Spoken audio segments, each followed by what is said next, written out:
Aujourd'hui, celles qui travaillent par nécessité ou par goût vous diront quelles sont, d'après leur expérience, les difficultés d'avoir un métier. Cette question que faire après le bac? Je vais être une voiture de police. Je voudrais rentrer dans la marine nationale, parce que la mer me plaît. Josie, c'est comment travailler? Moi j'ai pas une idée fixe, il y a des métiers qui me plaisent mais j'arrive pas à trouver mon métier. En attente de place. Tu vas faire quoi après quand tu seras grand? Je vais aller quitter moi. Bonjour à tous, j'espère que vous allez bien, je suis Clément et bienvenue dans un nouvel épisode de Qu'est-ce que tu vas faire plus tard? Un podcast sur l'orientation pour t'aider à choisir tes études alors que les vœux sur Parcoursup sont déjà passés. Aujourd'hui je suis en compagnie du premier militant de la Bretagne libre, pour preuve son étendard, le Brescola ramené à chaque soirée. C'était mon ancien coach sur Warzone mais notre collaboration s'est arrêtée depuis que je l'ai fumé en 1v1. Il passe ses meilleures soirées devant En Thérapie sur Arte avec son petit chocolat chaud et son plaid, c'est Nicolas Cardin. Salut Nicolas, ça va? Ça va et toi mec? Bah ça va. T'es content d'être là? Un peu stressé. Un peu stressé? Mais il faut on pas. va s'en sortir. Bah oui, j'espère quand même. Alors, dans cette émission, on va vous parler des études de psychologie, comment y accéder, quelles sont les différentes branches dans ces études, mais aussi, entre autres, pourquoi Nicolas a choisi ces études. Mais avant de commencer, je voulais vous remercier pour tous les retours que vous avez faits sur les premiers épisodes. Merci de suivre l'émission, quelle que soit votre plateforme de podcast. Plateforme où vous pouvez noter 5 étoiles si vous aimez l'émission. Pour rappel, vous pouvez suivre également toute l'actualité de Qu'est-ce que tu vas faire plus tard sur Twitter et sur Instagram pour ne rien rater. Mettez un pouce bleu. Ah oui, toujours des pouces bleus, partout. Ah oui, mettez pouce bleu et abonnez-vous. Voilà, Moi, parfait. Je suis plutôt YouTube moi.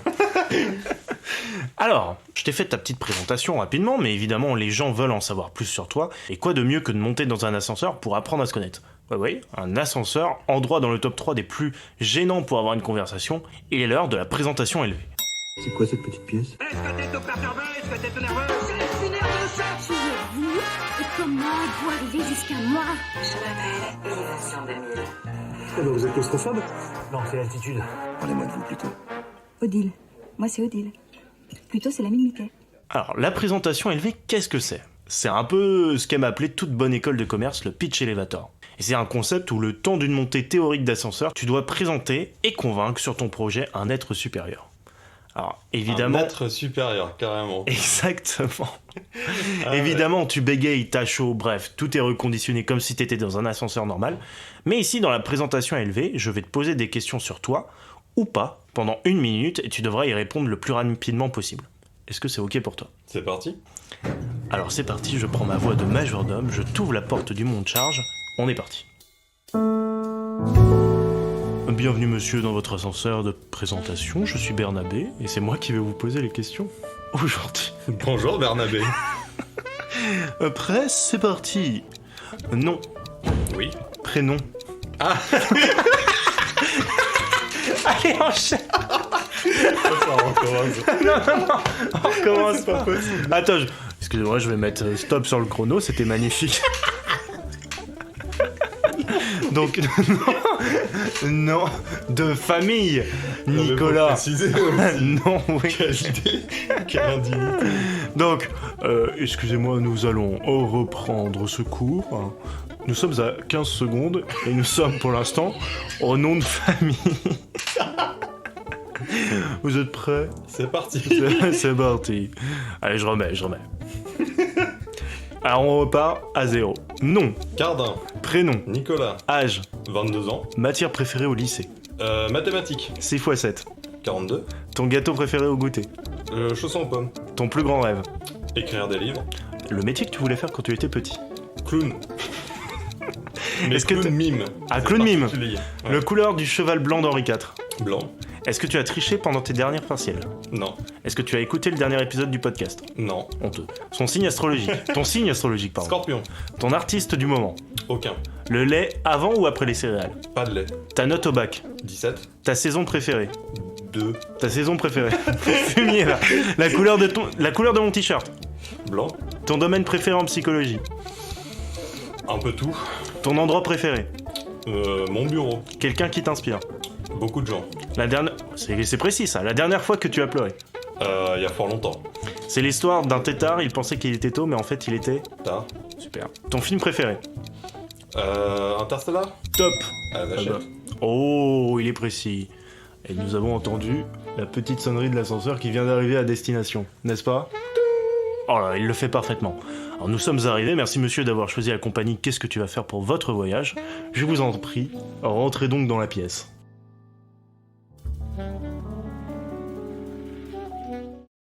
Alors ce petit concept d'ascenseur, Ça va vite. c'est appréciable. Et surtout les saisons 2 et les noms, oui. Oh là ça là. Ta saison préférée 2, frère. Alors, on est descendu de l'ascenseur, on va pouvoir rentrer dans le vif du sujet, ou plutôt on rentre au centre de formation. En formation. Tortue. Formation tortue. Hors de question de laisser filer le futur Lionel Messi. Moi, tu me parles pas d'âge. Do you speak English? Yes. Where are you from? Yes. Oui, bravo, Serpentard, cependant. Alors, le centre de formation, c'est tout simple. Comme les grands joueurs, tu as été formé, et toi, pour le coup, ce n'était pas pour mettre des triplés, mais pour devenir psychologue ou psychiatre. Et c'est justement ça dont on va parler de ta formation. Justement, non, pas psychiatre. Psychologie, c'est la psychologie. Et bah justement, pour commencer, c'est quoi la différence entre un psychologue et un psychiatre? Parce que je savais que tu allais me reprendre là-dessus. Psychiatre, c'est un médecin spécialisé, donc qui a fait médecine, tandis que psychologue, c'est quelqu'un qui a fait de la psychologie, donc un diplôme de psychologie, Master 2, avec, de mémoire, c'est 300 heures de stage validé par l'ARS, l'Agence régionale de santé, qui te délivre ton titre d'exercer. Ok. Pour exercer.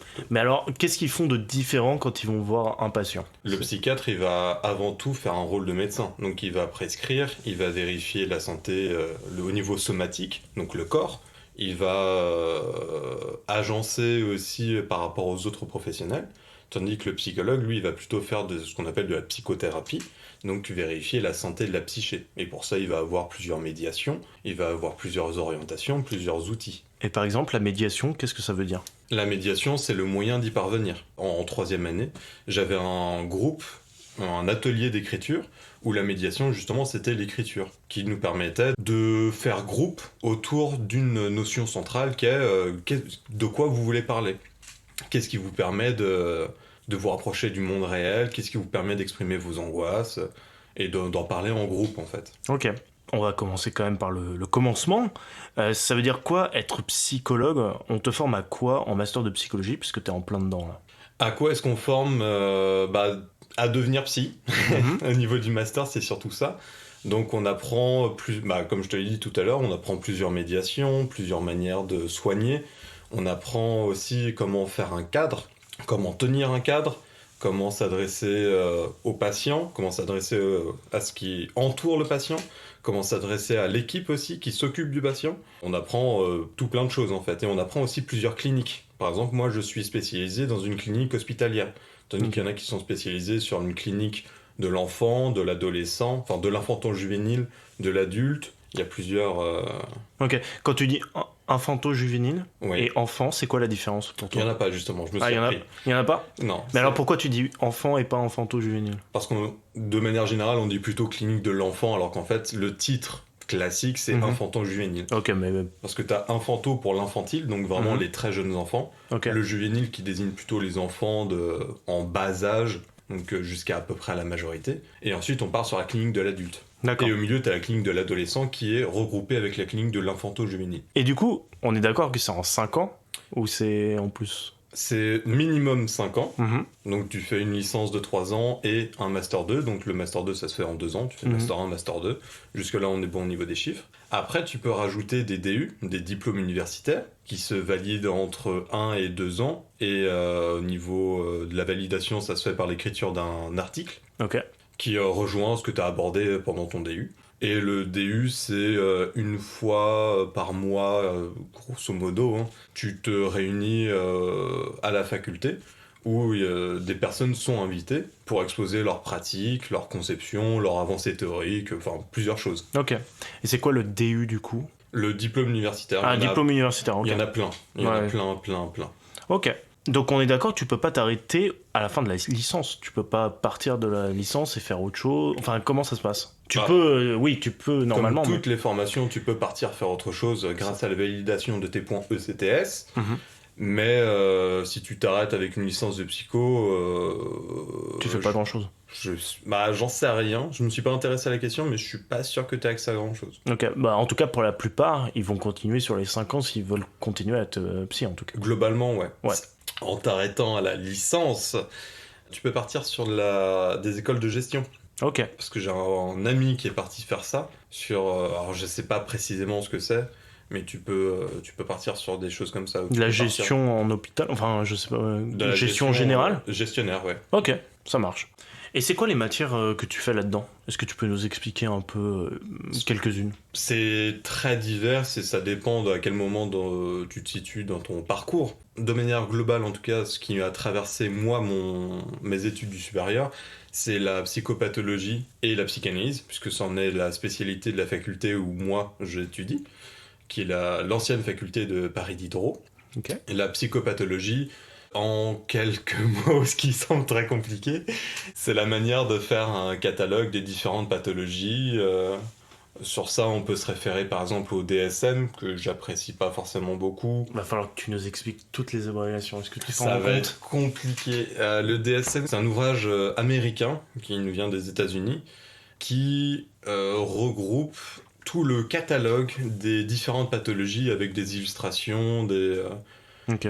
Enfin, c'est très global. On en est à la 5e édition aujourd'hui, parce que c'est un ouvrage qui se veut réactualiser avec les époques, puisque les pathologies évoluent aussi en fonction des époques. Okay. Là, on est au DSM 5, c'est ça. Et le DSM, c'est Diagnostic et statistique des troubles mentaux de l'American Psychiatric Association. Okay. Avec un super accent anglais, évidemment. Ah bah, bien sûr, of course. Of course. Et du coup, là, si je comprends bien, la plupart des psychologues se réfèrent aux États-Unis, en fait. C'est plus compliqué que ça. C'est que le DSM, c'est un ouvrage, c'est une sorte d'outil. C'est un outil pour comprendre et répertorier les personnes que tu reçois. C'est à aide diagnostique. Cependant, c'est un ouvrage qui se veut dans ses premières versions athéorique, donc complètement sorti des théories de psychologie, sachant qu'il y en a quand même une grande quantité. On en parlera, je pense, tout à fait d'ailleurs, oui. Parce qu'il y a des conflits depuis tout temps concernant la psychologie sur ça. Et avec le temps, de mon point de vue en tout cas, c'est ce que j'expose, ça reste mon point de vue, c'est important de le situer, c'est un ouvrage qui du coup inscrit dans une théorie, tout en se prétendant athéorique. Ok. Et qui expose les choses d'une certaine manière que moi je ne considère pas comme aidante.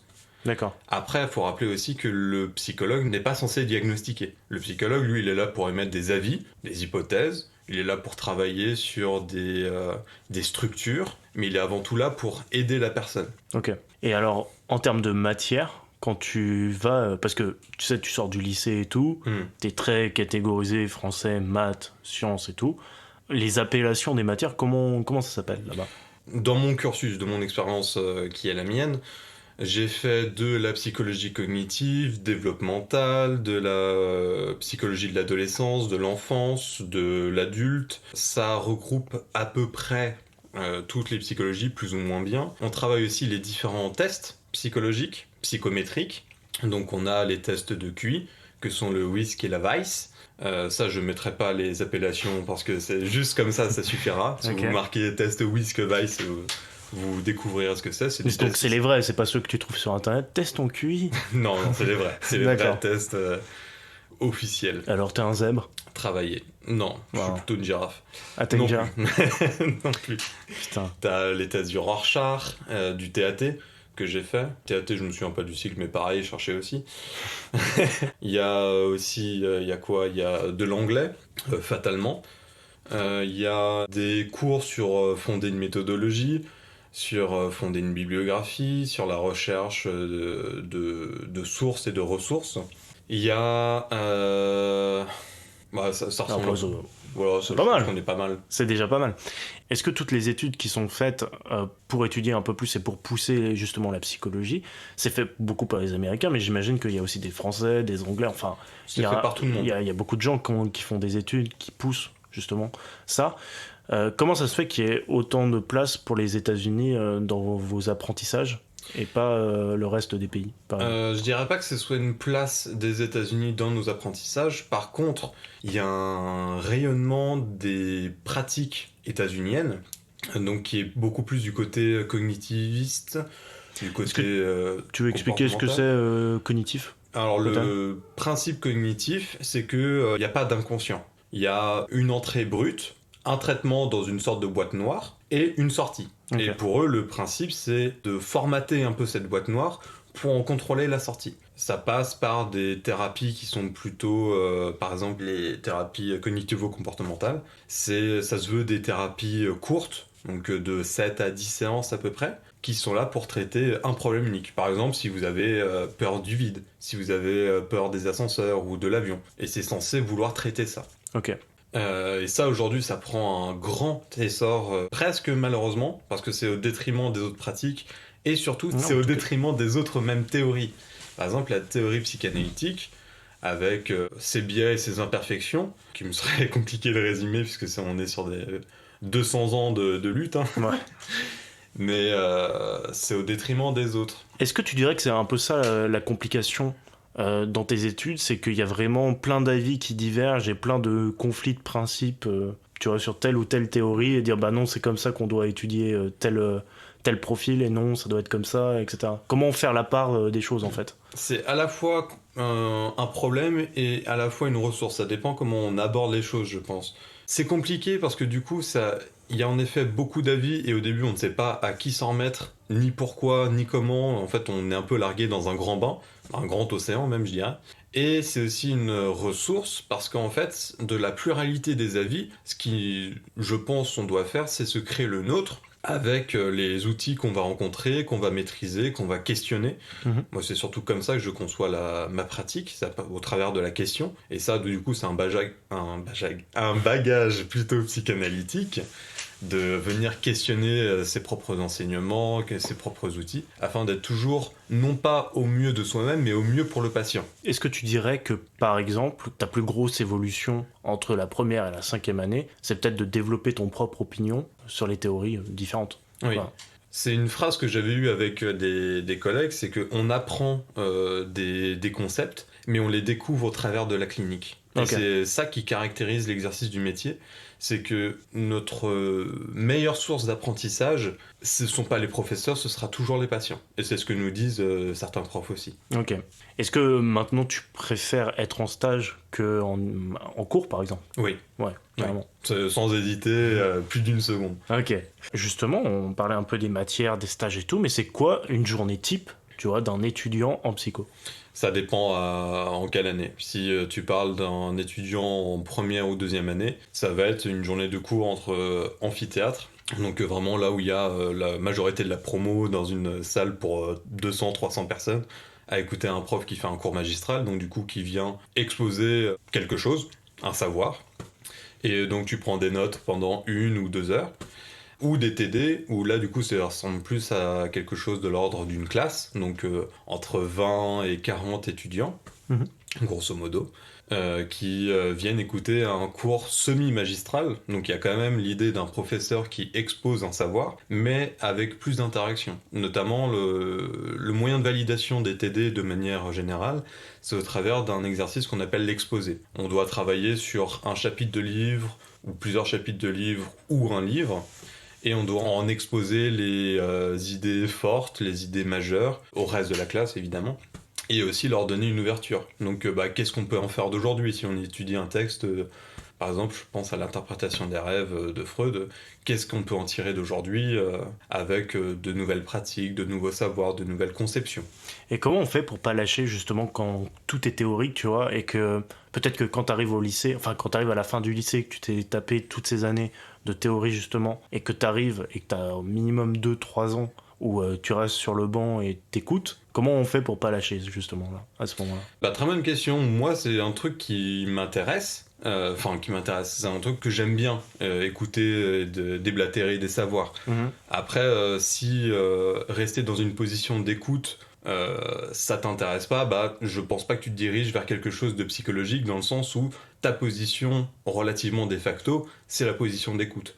Après, survivre à la théorie, ça se fait bon gré mal gré, j'ai envie de dire. T'avais pas hâte justement d'aller sur le terrain dès ta première ou deuxième année ? Au début, non, parce que c'est vachement angoissant. Parce que tu sais que tu vas te retrouver dans le réel, de devoir... Alors ça, justement, c'est les paroles de première année, de devoir fournir des réponses, de devoir adopter une écoute, etc. Tandis qu'une fois que tu tombes dedans, en fait... la théorie devient vachement plus intéressante parce que c'est non plus une théorie, mais c'est un moyen de réfléchir ta pratique. Okay. C'est un moyen de mettre en avant des choses, des éléments du cadre pour le bénéfice du patient, justement. Et qu'est-ce qui change, justement, à part ces stages qui arrivent en 3, 4e, 5e année, c'est ça ? Moi, c'est arrivé à partir de la 3e année de licence. Okay. Pour un stage de minimum 200 heures. Okay. Ouais, c'est ça, 200 heures. Ok. Donc, à part ces stages qui arrivent, qu'est-ce qui change entre les premières, 2e, 3e, 4e, 5e années ? Peut-être des matières, des profs, ou alors c'est les mêmes matières qui restent pendant toutes tes années, ce qui m'étonnerait quand même. Mais... T'as une partie des matières qui restent les mêmes, parce que du coup, tu approfondis, en fait. Sur la première, deuxième année, t'es sur énormément, en fait, d'émergence de savoir. Donc tu vas apprendre plein de petites choses partout, ce qui fait que tu ne connais rien en profondeur, mais tu es capable de comprendre certaines bribes. Et en fait, c'est à partir du moment où tu commences la pratique clinique au travers des stages, que là, tu rentres dans des apprentissages qui sont beaucoup plus ciblés. Et qui, du coup, te permettent d'être dans une... C'est vraiment un dialogue entre la clinique et la théorie. Ok. Et t'as des spécialités, justement, dans ces masters-là ? À partir du master, ouais. T'as différents masters. Moi, par exemple, alors, le nom de mon master, précisément, je vais devoir sortir mon portable parce que même moi, je le connais pas. C'est dire à quel point il est long. Ah oui. Ah oui, non, mais celui-là, particulièrement, il est... Tu sais, il y en a combien, à peu près ? À Paris-Cité, là où je suis, il me semble qu'il y en a 4 ou 5. Ok. Déjà. Ok. Et bon, c'est assez général, hein. Mais le nom de mon master, c'est Master 1 de psychologie, psychopathologie clinique, spécialité clinique du corps, psychopathologie dans le domaine médical. Ah, tes souhaits. Voilà. Ok. Et alors, est-ce que tu veux nous expliquer un peu en quoi ça consiste spécialement ce master ? Et si t'en as d'autres, des masters, est-ce que tu veux expliquer brièvement ? Parce que forcément, t'en fais pas partie, mais forcément, t'as dû en entendre parler ou on te l'a fait découvrir. Est-ce que tu veux parler un peu des différents masters qu'il y a ? Alors, le master qui me concerne moi, donc je répète, à vos souhaits, Master 1 de psychologie, psychopathologie clinique, spécialité clinique du corps psychopathologique. On a pris plus dans de 30 minutes médical. là. Alors, ce master-là, il concerne à peu près 2 choses. C'est la pratique hospitalière. Donc ça concerne différents services, le service de trauma, ça concerne beaucoup de choses. Et ça concerne aussi le corps. Comment est-ce que le corps est relié à la psyché ? Donc on va aborder toutes les problématiques du handicap, de la rééducation, du corps qui change. Donc on est aussi amené à tout ce qui est de l'ordre de l'adolescent. La transition du corps enfant au corps adulte, qui n'est pas la moindre des choses. Donc c'est un master qui est quand même relativement général. En notre master, on a le master spécialité infanto-juvénile, donc qui va se spécialiser beaucoup plus, donc des enfants de 0 à 16 ans à peu près, quelque chose comme ça. Donc là, ça va surtout être les problématiques de relation à l'enfance, donc les parents qui ont du mal à rentrer dans leur parentalité. Donc problématiques de délaissement de l'enfant ou la périnatalité, ou les difficultés d'apprentissage, difficultés de comportement. Donc là, tu vas plutôt t'adresser aux parents plutôt qu'aux enfants, ou tu vas parler aux deux à ce moment-là ? C'est toute la problématique de la clinique infanto-juvénile. C'est que là, pour le coup, je vais citer Donald Winnicott, qui est un psychologue, psychanalyste anglo-saxon. Ah, je pensais que c'était un joueur de foot. Pourtant, du XXe siècle, qui a dit un enfant, ça n'existe pas. Ce qui veut dire par là, c'est qu'un enfant tout seul, ça n'existe pas. Donc l'enfant qui est ton patient, c'est sur lui que tu dois te concentrer, mais tu ne peux pas te faire l'économie de travailler avec les parents. Donc c'est une relation compliquée à établir, donc un cadre très particulier où tu dois travailler avec ton patient sans pour autant le séparer ou le mettre en conflit, ou te mettre en conflit, je dirais même, avec les parents de ton patient. Mais justement, là c'est très théorique cette phrase, justement, de dire t'es obligé de travailler avec les parents. Mais si les parents sont complètement en abandon, comment tu fais justement ? Tu vois, oui, ils n'ont pas juste les capacités pour. C'est tout le principe de travailler comme ça. Après, c'est pas toi qui te fais le psychologue des parents. C'est là où du coup t'as l'avantage des structures de type CMPP, centres médicaux pédiatro-psychologiques. Tentez votre chance. Tu veux que je regarde ? Tentez votre chance. Ouais, j'ai regardé, attends, CMP. Centre médico-psychopédagogique. Ah la vache. Ah bah, c'était pas pareil. C'est pas pareil. Attention. Donc, psychopédagogique, centre médico-psychopédagogique. Donc là, c'est des structures qui reçoivent justement plutôt des personnes de type infanto-juvénile. C'est un travail d'équipe. Donc tu as une personne qui va s'occuper de l'enfant lui-même en relation avec les parents. Si on a de la chance et qu'on arrive à accrocher les parents, on peut essayer d'orienter les parents vers certaines thérapies ou certains soutiens. Ensuite, tu as d'autres structures qui sont là pour aider. Tu as les structures aussi judiciaires. Dans certains cas, il y a la justice qui intervient pour placer l'enfant, donc tout ce qui est de l'ordre de la DAS. Ensuite, tu as les rencontres thérapeutiques médiatisées. Donc, tu as l'enfant qui est placé d'un côté, qui va rencontrer ses parents dans un cadre particulier, sous un œil particulier, avec une analyse particulière. Enfin, c'est très très vaste. Ouais, ok. Donc là, tu nous as présenté combien de masters là ? 2. Et il y en a d'autres ? Ah, il y en a d'autres. Ah là là. Il y a master de la clinique adulte. Donc là, ça va être de la vingtaine globalement jusqu'à la gériatrie, hein, donc jusqu'aux fins de vie. Donc là, pareil, c'est très large. Donc ça concerne la psychiatrie, ça concerne la gériatrie, c'est très large aussi. Donc du coup, ça spécialise en fait dans certaines cliniques. Et il y a le master de psychologie sociale. Là, j'y connais pas grand-chose. Il y a un autre master, je crois, mais je connais même pas de nom. Ok. En tout cas, il y en a beaucoup, et j'imagine qu'ils sont pas tous au même endroit. Ça veut dire qu'il faut que tu te renseignes avant pour aller dans tel ou tel endroit pour faire ton master que tu souhaites. Alors, dans ce que je connais moi, donc le campus Paris Diderot au sein de l'université Cité Paris, Paris Cité, en plus si je me trompe, ils se font au même campus, ceux-là. D'accord. Tous les masters ne sont pas réunis sur un seul lieu, c'est ? Si. Ok. Après, c'est un grand campus, hein. On a beaucoup de bâtiments. Ouais, mais je pensais pas que tous les masters en psycho pouvaient être c'est les masters de psycho de cette fac-là. Ah oui, non, et mais après, je te parlais de tous les campus. masters. Du coup, le campus de Paris-Descartes, eux qui ont leur propre master, ils ont un master psychanalyse, au moins, ça je sais parce que j'en ai rencontré quelques-uns qui venaient de cette orientation-là. Et en fait, chaque faculté propose des masters qui lui sont particuliers. Ok. Donc il faut que tu te renseignes avant pour savoir où est-ce que tu veux aller. Exactement. Okay. Et chaque université aussi propose des enseignements qui sont issus de ressources théoriques particulières. Paris Diderot, là-bas, et ça reste extrêmement psychanalytique. Donc tout ce qui est issu de Freud et les post-freudiens, les lacaniens, les post-lacaniens, les anglo-saxons aussi. Mais si tu vas à Descartes, là on est beaucoup plus sur du cognitif et du développemental et du comportemental. Chaque université en tout cas a ses grandes lignes théoriques derrière elle. Ok. Et alors, est-ce qu'il y a un moment, enfin tu vois, on était au lycée et tout, on finit le bac, soulagé. Est-ce que tu as senti déjà un cap en termes de travail, de demande de travail, tu vois, d'assiduité, quand t'es passé à ta licence ou même en master? Ça se trouve, c'est arrivé qu'en master ou pas du tout? Ça a été la merde. Déjà. Dès la licence? Dès la licence, parce que du coup, c'est pas forcément plus ou moins de travail, c'est un travail qui est complètement différent. Parce que du coup, tu vas devoir bouffer des livres, déjà, relativement beaucoup. Et ça, en fait, déjà, à comprendre, c'est autre chose que de devoir travailler des exercices. C'est pas juste une simple acquisition des connaissances, c'est une acquisition des connaissances en vue d'une certaine digestion pour que ce soit toi qui en sois maître pour proposer d'autres choses ensuite. Ok. Donc c'est vraiment un cycle digestif, quoi. D'accord. Donc ça a été ça le plus dur? Ouais, franchement c'est ça le plus dur. Enfin, c'est ce qui a été le plus dur pour moi en tout cas. Et après en master, t'as une nouvelle charge de travail qui est le mémoire. Donc ça c'est commun à tous les masters. Et ça aussi c'est la merde parce que du coup, tu dois, à partir de ce que tu as pu digérer comme connaissance de ta plus jeune enfance jusqu'alors, en fonction de quelle pratique clinique... en fonction de quelles rencontres aussi avec certains patients qui changeront littéralement ta vie, tu dois produire un écrit unique qui est de toi, donc que tu affilies à ton existence, et le présenter lors d'une soutenance. Ok. Et donc, ce mémoire, comment tu arrives à l'écrire? Pour toi, c'est quoi ta méthodologie pour écrire le mémoire ? Bah déjà, il faut lui trouver un sujet. Moi, mon sujet de cette année, c'est... du coup, il faudra parler du stage pour ça.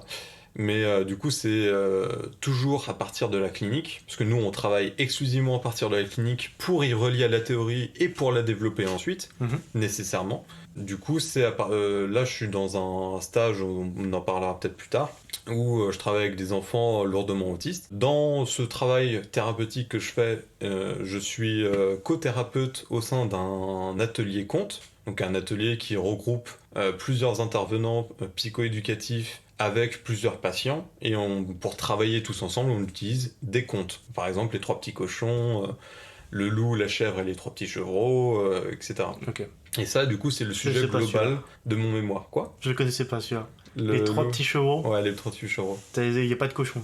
Non. Le loup et les 3 petits cochons. Le loup, la chèvre et les chevreaux. Qu'est-ce que c'est que ça ? Je te le raconterai si tu veux. Ah, je veux, oui. Parce que du coup, je le connais par cœur. Ah bah, oui, j'imagine bien. Donc, c'est d'abord trouver un sujet qui t'intéresse, qui te motive, qui te donne d'aller plus en avant, plus en détail, donc de chercher beaucoup plus de livres. Donc ça, c'est ton sujet global. Ensuite, tu vas devoir chercher beaucoup de livres pour pouvoir te poser plusieurs questions, même beaucoup de questions. Et grâce à ces questions, tu vas devoir lire d'autres livres qui apportent plus ou moins des réponses. Ok. Et ensuite, dans ta rédaction du mémoire, tu présentes ton rapport à la clinique, donc comment est-ce que tu as découvert telle chose, ta relation avec le patient, qu'est-ce qui se passe au sein de l'atelier, pourquoi, donc là tu as des vignettes cliniques, donc par exemple tu as numéro, on va pas appeler des numéros, j'aime pas trop ça, on va dire Jacques, lui, depuis qu'il a commencé l'atelier compte, il s'est mis à péter énormément, et on trouve ça bizarre. Peut-être que c'est en relation avec le compte, donc là tu développes à peu près comment est-ce que lui il évolue au sein de l'atelier compte, par rapport aux autres, par rapport au compte lui-même, comment est-ce que ça peut modifier certains aspects de sa vie. Et ensuite tu rentres dans la théorie en disant mais ça c'est bizarre parce que le compte des 3 petits cochons renvoie à un caractère de l'analité qui a été développé dans tel livre, tel livre, tel livre. Et là tu fais tout un aspect théorique en disant telle personne a trouvé ça par rapport à ça, il en a conclu ça, et donc tu développes plein de choses, et ensuite tu reviens à ta clinique en disant peut-être que, donc là tu sors une hypothèse, et tu emboutis sur d'autres vignettes cliniques. Ok, et une analyse finalement de l'enfant selon ta théorie, enfin l'enfant. Pas une analyse, selon ta théorie. Mais en tout cas une observation. Un film qui montre l'évolution de ton rapport avec lui, et de son rapport au monde. Ok. Et justement, est-ce que t'as pas peur que, à force de théoriser, de développer et tout, au final tu te perds dans cette théorie, et au final quand tu reviens voir Jacques, tu te dis je me suis perdu. C'est pour ça qu'on part toujours de la clinique. Ok. Parce que la clinique, c'est l'observation, alors qui se veut factuelle mais qui est toujours influencée, mais que tu essaies de rendre factuel, et du coup t'as le fait, et ce fait t'essaies d'en faire quelque chose. Mais par exemple, la théorie psychanalytique, c'est ce qu'on appelle, c'est la rupture du modèle épistémologique de la connaissance. C'est très compliqué comme mot. C'est très compliqué comme mot. Est-ce que tu veux l'expliquer ? Oui, c'était un de mes sujets d'ailleurs de partiel. Et en fait, c'est que jusqu'à Freud, grosso merdo, on avait un modèle de Freud les dates, maintenant. Freud, il est né au 19e siècle. Il a développé toute sa théorie, notamment autour des années 1890 à 1910. Sur ces 20 ans-là, on a vraiment les premières émergences de ce que c'est que la psychanalyse, qui vont être retravaillées par lui et par d'autres ensuite. Mais c'est que, en gros, on était dans un modèle de « je sais, je sais pas ». Et Freud, il arrive, il baisse un peu le game en disant « vous êtes une personne, mais une partie de votre être, c'est quelque chose que vous ne connaissez pas, c'est l'inconscient ». Donc ça veut dire qu'il y a un autre en toi que tu ignores, donc tu t'ignores. Et donc c'est là où on est sur le premier modèle de structuration de la psyché, qui donnera par la suite l'inconscient, le préconscient et le conscient. Ok.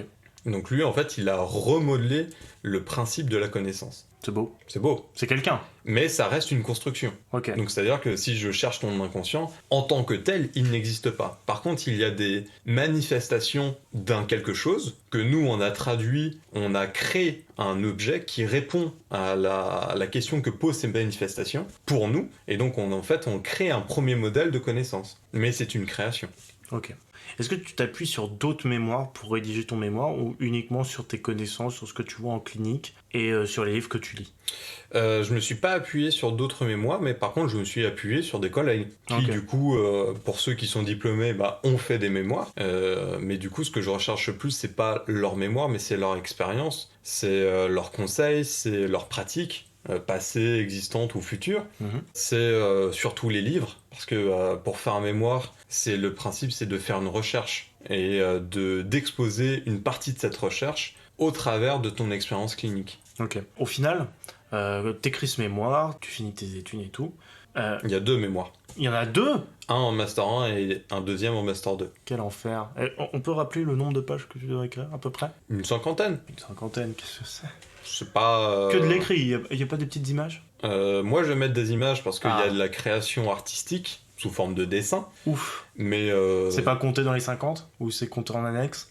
Ouais, ce sera plutôt en annexe. Mais c'est 50 pages au maximum. Oui. Voilà. Ok. Sinon, en moyenne, ça fait 40 pages. C'est quand même beaucoup. Après, t'as du roman, police 12, interligne 1,5. En vrai, tu les fais facile, finalement. Tu m'as l'air assez tranquille, finalement. Disons que quand t'as vraiment quelque chose à dire, t'as des nécessités derrière, donc t'as des garde-fous, entre guillemets, aussi. Hein. C'est-à-dire que tu dois quand même aborder une situation, une vignette clinique, donc tu dois donner son contexte, tu dois donner les différentes personnes qui le composent, les liens qui peuvent les réunir, ensuite développer de comment est-ce que tu en es arrivé là, qu'est-ce qui s'y passe, donc tu dois décrire l'action que tu veux ensuite analyser, ensuite tu dois aborder la partie théorique, tu as des morceaux en fait qui vont ensemble. Ok. Et donc, quand t'es psy, évidemment ton but c'est d'améliorer ou d'aider la personne qui est en face de toi, j'imagine. Ouais, c'est que t'as une personne qui vient en souffrance, et ce que tu viens traiter, c'est la souffrance de la personne. Est-ce que ça s'arrête là, ou est-ce que t'as aussi, je sais pas, toute une expertise sur le cerveau à faire, sur comment ça fonctionne à l'intérieur? Enfin, est-ce que ça va plus loin que essayer de comprendre la personne et l'aider?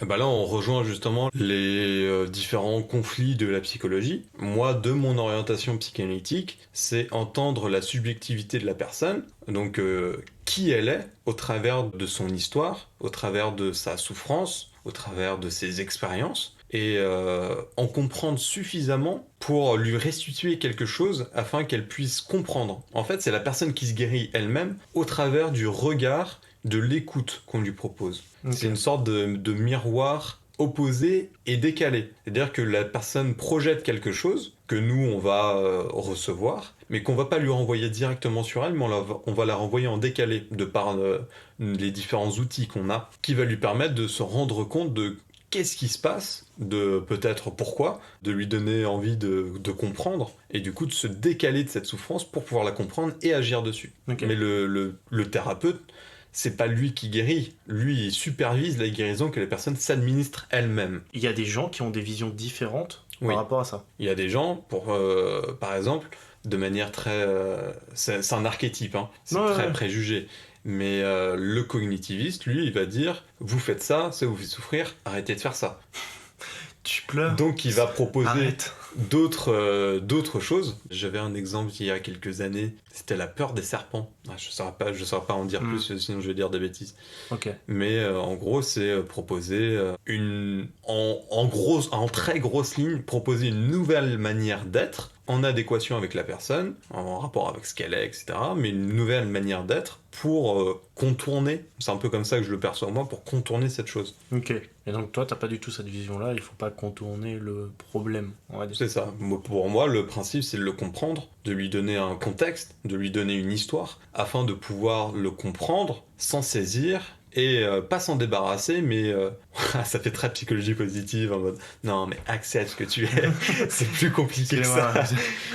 On va ouvrir un compte sur TikTok ou quoi avec des pensées positives comme ça. Non mais tu vois, c'est pas de la pensée positive, c'est juste comprendre qu'est-ce qui t'affecte, pourquoi, lui donner une origine, lui donner une existence, et ensuite pouvoir agir dessus en disant bah ça vient de là, et pouvoir se parler à soi-même aussi. T'es un putain de gourou, mec. Ouais, c'est un peu ça. Ouais, on peut le dire. De très loin. Ouais. Mais... Ok. Mais donc, moi, alors, je pensais pas vraiment à ça directement quand je te disais comment est-ce qu'il y avait plus que aider la personne, enfin, essayer de la comprendre. C'était plus en mode pratiquement théorique. Mais est-ce que tu as vraiment des expériences faites dans le cerveau? Est-ce que toi, par exemple, tu pourrais bosser sur des expériences sur le cerveau pour voir qu'est-ce qui se passe quand on lui parle de ça, tu vois? Mais Moi, avec des machines, des trucs comme ça. Bah là, du coup, tu fais plus référence au fonctionnement du cerveau. Donc là, on est plus sur la neurobio. En fait. Ouais, donc toi, tu touches pas à ça, par contre. Moi, en particulier, non. Après, il y a des psychologues qui ont une expertise en biologie ça existe, qui pourront s'y intéresser. D'accord. Ouais, mais toi... Moi, non. Tu manges pas de ce pain-là? Je ne mange pas de ce pain-là. Très bien. Alors, comment on passe à l'année suivante? Parce que je sais qu'il y a des partiels. Il y a aussi, on en a parlé, le mémoire pour chaque master. Est-ce que tu as aussi des oraux, je sais pas, du contrôle continu? Comment ça se passe pour passer à l'année d'après?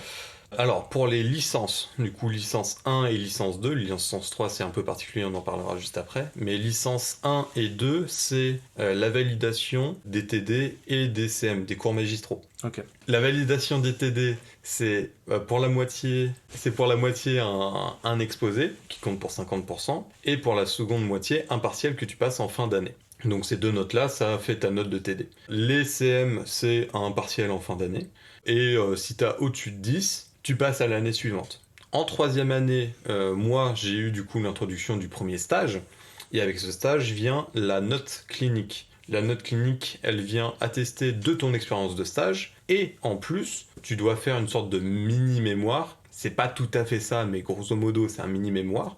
Où tu as une vignette clinique, tu es à bord de la théorie pour l'expliquer. Et voilà, ça fait ta note clinique. Et donc ça, il faut avoir au-dessus de 14 pour être certain de passer au master de la même fac. Ah oui, d'accord, donc il y a des masters moins bons sur d'autres facs? Ou c'est le même master mais moins bon? C'est juste que le 14 te garantit de rester dans la fac de Paris Diderot. Ah ok. Ça te garantit ta place. Si t'as 12, il faut passer par la sélection par lettre de motivation, par CV, etc. Ok. Ensuite, en master, tu dois valider, pareil, la question des TD et des CM et le mémoire. Au-delà de 12, je crois. Très bien.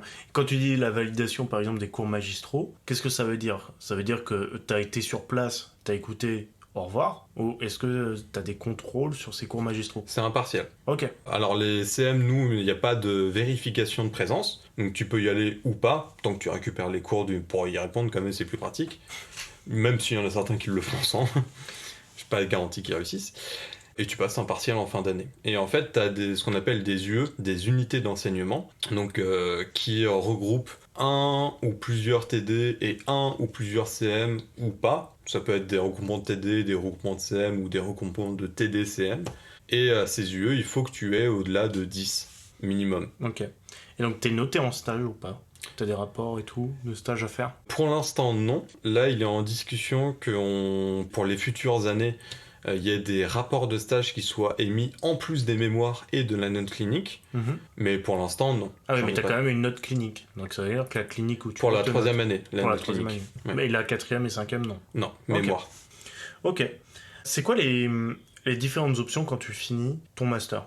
Tout le monde devient psy, ou il y a des gens qui vont faire, je sais pas, autre chose? Alors, devenir psy, c'est pas validé par la fac. La fac, ce qu'elle te donne à la fin de ton master 2, c'est le diplôme de psychologie. Ok. Si on fait plusieurs stages, c'est parce qu'en fait, les stages sont vérifiés par l'ARS, donc l'Agence régionale de santé, je l'ai mieux prononcé cette fois-ci, qui va te donner différents titres.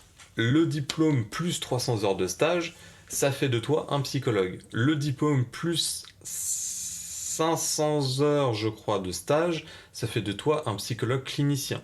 Et le diplôme plus 800 heures de stage, ça fait de toi un psychologue clinicien psychothérapeute.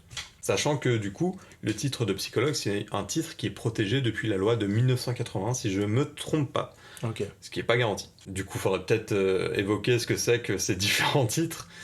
Il faut savoir que le premier rôle du psychologue, c'est la passation de tests psychométriques, de tests psychoprojectifs. Donc TAT, Rorschach, WISC, Weiss, Patte Noire, tout plein de tests. Le psychologue clinicien, c'est celui qui est habilité à faire des suivis en hôpitaux. Je fais ça en gros pâté. Non, t'inquiète, gros pâté. Gros pâté. J'adore. Le psychologue clinicien, c'est celui qui va pouvoir faire des suivis en hôpitaux, qui va pouvoir travailler avec des personnes au-delà en fait de la simple question des tests. Et le psychologue clinicien psychothérapeute, c'est celui qui va pouvoir par exemple s'installer en cabinet libéral, faire des suivis tout seul, faire de la psychothérapie. Ok. Et du coup, il n'y a pas d'autres options. Enfin, la majorité font ces 500 heures, 800 heures, etc. Bah moi, par exemple, à la sortie de mes études, je vais être psychologue, clinicien, psychothérapeute. Parce que j'aurais fait, du coup, mon diplôme et 1000 heures de stage. Ok. J'en aurais fait plus de 1000, mais c'est ce qui importe, 1000 heures. Ok. Parce que j'aurais fait, du coup, 800 heures révolues. Et du coup, après, il y en a qui font... Donc moi, j'ai fait un master pro, donc qui mène directement vers un travail. Mais tu as aussi des masters recherche, c'est celui-là que je cherchais tout à l'heure. Ah, c'est ça. C'est ça. C'est les masters recherche. Les masters recherche, c'est pour ensuite faire des doctorats. Ok. Et le doctorat, du coup, c'est ce qui va te faire devenir chercheur. Et du coup, qui te donne accès, après aussi avoir fait plusieurs examens, plusieurs spécifications encore, après avoir fait encore plusieurs étapes a posteriori, tu peux devenir professeur. Ok. Mais là, du coup, tu as des devoirs déjà d'enseignement, mais aussi de publication. Je crois qu'il faut faire genre 3 publications par année, un truc comme ça. D'accord. Et de livres, 3 publications de livres, parce que tu as aussi des publications d'articles. Et donc, en fait, tu dois produire en fait du savoir. Et tu as les DU. Oh là là, mais ça ne s'arrête plus. Et tu peux faire des DU, sachant Ok. qu'il y a plein de DU différents qui existent. Donc ça, en plus du master. Ouais. C'est un truc dans lequel tu peux te spécifier. C'est-à-dire que, par exemple, tu peux faire un DU sur les tests projectifs. Donc, tu es à Rorschach. Tu peux faire un DU sur la cyberpsychologie. Donc, la psychologie en rapport avec l'univers en fait, informatique. Comment tu sais que tu vas faire ça? C'est toi qui choisis. Tu choisis, mais à la fin de ton master, pas Oui. pendant le master. Parce que Oui. sinon, ça risque d'être compliqué. Ouais. Ok, ça marche. Ouais, donc Et en ça fait... coûte de l'argent. Du coup, Oui, parce qu'on n'a pas dit, mais du coup, le master, ça coûte comme si vous alliez à l'université. Ouais. Par contre, les DU, donc diplôme universitaire, ça coûte plus cher. Ouais, Ok. on est sur quand même vachement plus cher. On est sur genre 1000 euros. Bah, dis ça aux mecs qui font des écoles de commerce. Mais oui, après c'est quand même à prendre en compte. Et j'ai appris une information, c'est que quand tu viens de finir tes études, tu as une remise sur les DU, donc ils te rendent ça plus accessible. En cashback, on peut le dire. On peut le dire. Ok. Mais après, c'est aussi un peu un piège dans le sens où certains y foncent sans réfléchir en fait à ce qu'ils veulent faire ou pourquoi. En fait, c'est que pour la plupart, et pour moi aussi actuellement, c'est qu'on a peur de ne pas se sentir assez validé, assez légitime pour pouvoir exercer. C'est ça, c'est ce que je t'allais dire. J'allais faire mon psychologue de comptoir en mode, mais les gens ont pas envie de partir des cours, peut-être, ils ont pas envie de sauter dans la vie professionnelle directement. Moi, je n'attends que ça, mais c'est vrai qu'il y a cette peur, cette angoisse. Parce qu'on appelle ça de l'angoisse, de te retrouver dans le pied du travail. C'est-à-dire que vraiment avoir tes responsabilités de psychologue, clinicien, psychothérapeute, avec ton master de tout ce qu'on a fait tout à l'heure, je vais pas le redire encore une fois. Non, c'est bon, ça suffit. Et oui. Mais ça, je pense que c'est commun à beaucoup de formations, de devoir se retrouver du lendemain lâché dans le monde du travail avec moins de garde-fous. Ok.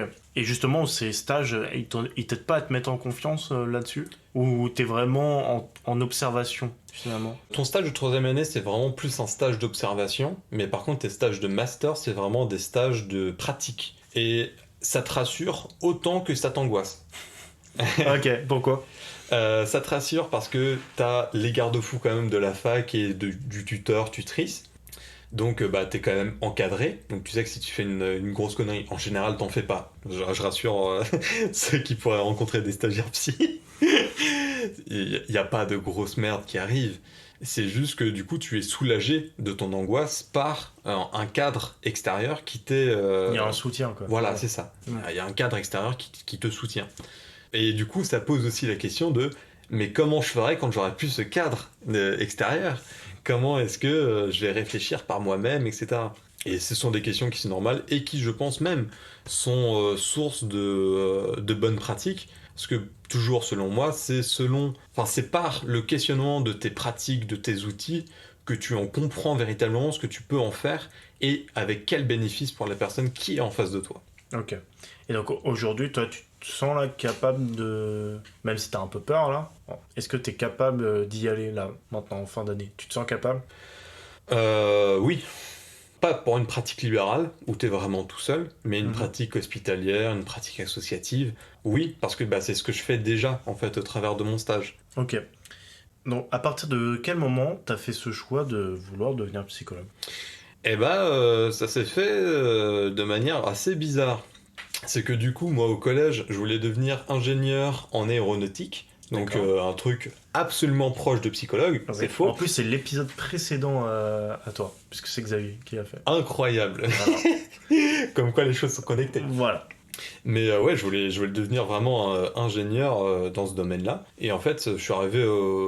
c'était plus un rêve de mes parents, presque, en fait. Hein. C'était, on m'avait dit ça, je trouve ça cool. Allez, vas-y, fonce poulette. Sauf que du coup arrive le lycée, et le lycée, au travers de différentes rencontres, je me découvre... non, c'est pas une découverte, mais je me rends compte que ce que j'aime vraiment, c'est tout ce qui est en rapport avec la littérature, avec les différents arts, etc. Et du coup, je fais un bac L. Ce qui te ferme déjà un peu l'ingénieur, quoi. Ce qui ferme déjà un peu l'ingénieur, malgré une spé maths bien réussie, hein, mais bon, voilà, c'est pas un bac S, tu sais que tu vas pas faire ingénieur avec un bac L. Enfin, tu peux, mais c'est quand même nettement probable. C'est-à-dire que c'est assez particulier comme parcours. Voilà, c'est plutôt atypique. Et en fait, avec ce bac L, à un moment, je me dis, ça a l'air d'être sympa la psycho, au travers toujours de plusieurs rencontres, et du coup, je fixe le projet à l'aveugle, aléatoire, je vais devenir psy. Ok. Voilà, vous avez vraiment... et fin de l'histoire. Et fin de l'histoire. Du coup, j'ai choisi au hasard ma fac. Ok. Enfin, pas tout à fait au hasard, j'ai choisi par des facteurs très réels quelle est la plus proche d'accès de chez moi. Et il se trouve que c'était Paris 7, Paris Diderot, dans le 13e arrondissement. Ok. Et que c'est une chance, en fait, parce que j'aurais été dans une autre fac de psycho, je pense pas que ça m'aurait plu autant. Ah ouais ? Ouais. D'accord, donc Paris Diderot est vraiment réputée pour être la meilleure, si ce n'est l'une des meilleures ? Non, elle est réputée pour la psychanalyse qu'elle enseigne. Ok. Sa manière d'enseigner la psychanalyse et sa manière de former les étudiants.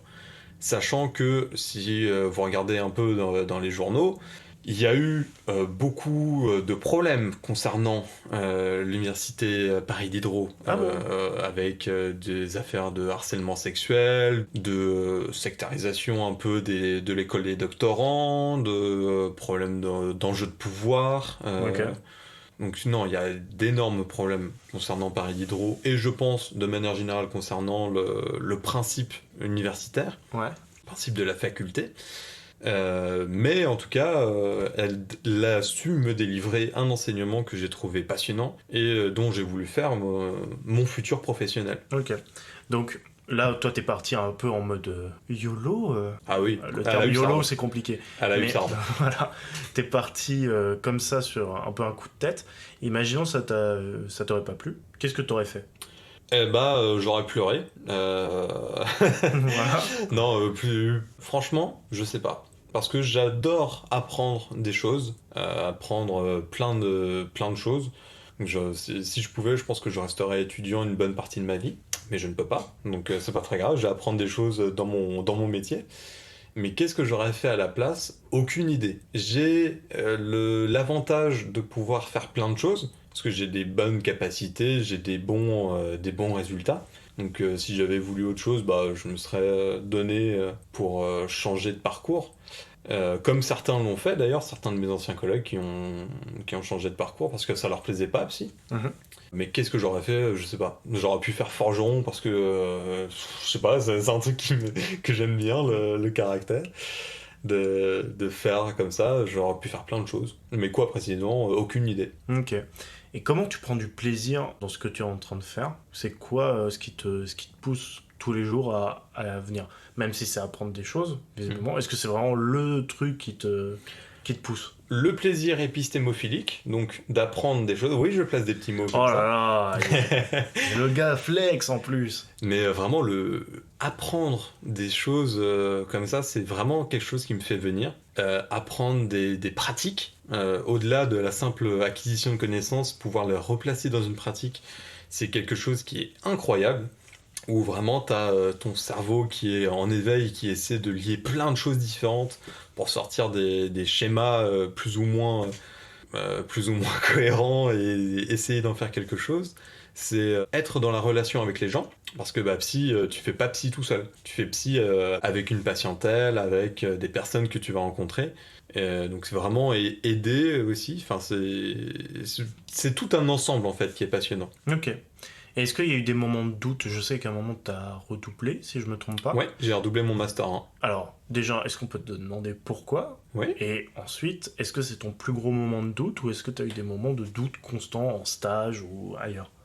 Alors, j'ai redoublé mon Master 1, du coup je l'ai redoublé, du coup c'est ma deuxième année de Master, j'ai redoublé donc l'année dernière, avec la pandémie, parce qu'en gros la pandémie m'a flingué mon stage de troisième année, et du coup avec tout ce qu'on a connu, je pense tous autant qu'on est, de période de confinement dure, et en fait du coup mon stage de troisième année s'est fini du jour au lendemain, sachant que c'était un moment où la fac était absolument pas contenante. C'est là où il y avait des problèmes de grève des professeurs, de grève des transports, il y avait le mouvement des gilets jaunes. Ok. Enfin, c'était... Oui, donc ça c'était avant le Covid. Ça c'était juste avant le Covid. Ouais. Donc du coup moi je m'étais réfugié dans ma pratique de stage, dans ce plaisir d'exercer, même en tant que stagiaire, vraiment d'exercer autour d'une équipe avec certains patients, dans certains cadres d'ateliers. Et ça, du jour au lendemain, ça m'a flingué. Okay. Vraiment, j'avais plus trop envie de rien. C'était un peu la grosse déprime. Et du coup, je n'ai pas recherché de stage pour le Master 1. Et du coup, je me suis retrouvé à faire mon Master 1 au niveau des études, mais pas au niveau du stage. Or, il faut savoir que pour valider, c'est pas obligatoire, mais c'est fortement recommandé, donc c'est presque obligatoire, de devoir faire un stage en même temps. Parce que j'aurais pu faire mon stage après mon année, et ça aurait été compliqué. Ouais, t'aurais pu t'arranger. Ouais, j'aurais pu m'arranger, mais à un prix quand même, pas financier, mais à un prix. Et en fait, je me suis dit, nique, et je redouble. Okay. Et du coup, j'ai redoublé. Donc j'ai passé tous mes enseignements. Donc j'ai validé tous les TD, tous les CN, donc toutes les UE. Et cette année, je n'ai eu qu'à faire mon stage. Normalement de 300 heures, là j'en ai trouvé un de plus de 500 heures. Donc vraiment archi formant et tout. Archi incroyable aussi de ce que je peux encore faire dedans. Parce qu'il est toujours en cours. Donc j'ai redoublé, mon Master 1 pour cette raison, parce que j'avais pas cherché de stage. Donc du coup, j'avais pas fait de stage et je ne pouvais pas trop faire de mémoire théorico-clinique. Ok. Voilà. Ok. Et la deuxième partie de ta question. Ouais. Le doute, c'est ça le deuxième. Exactement.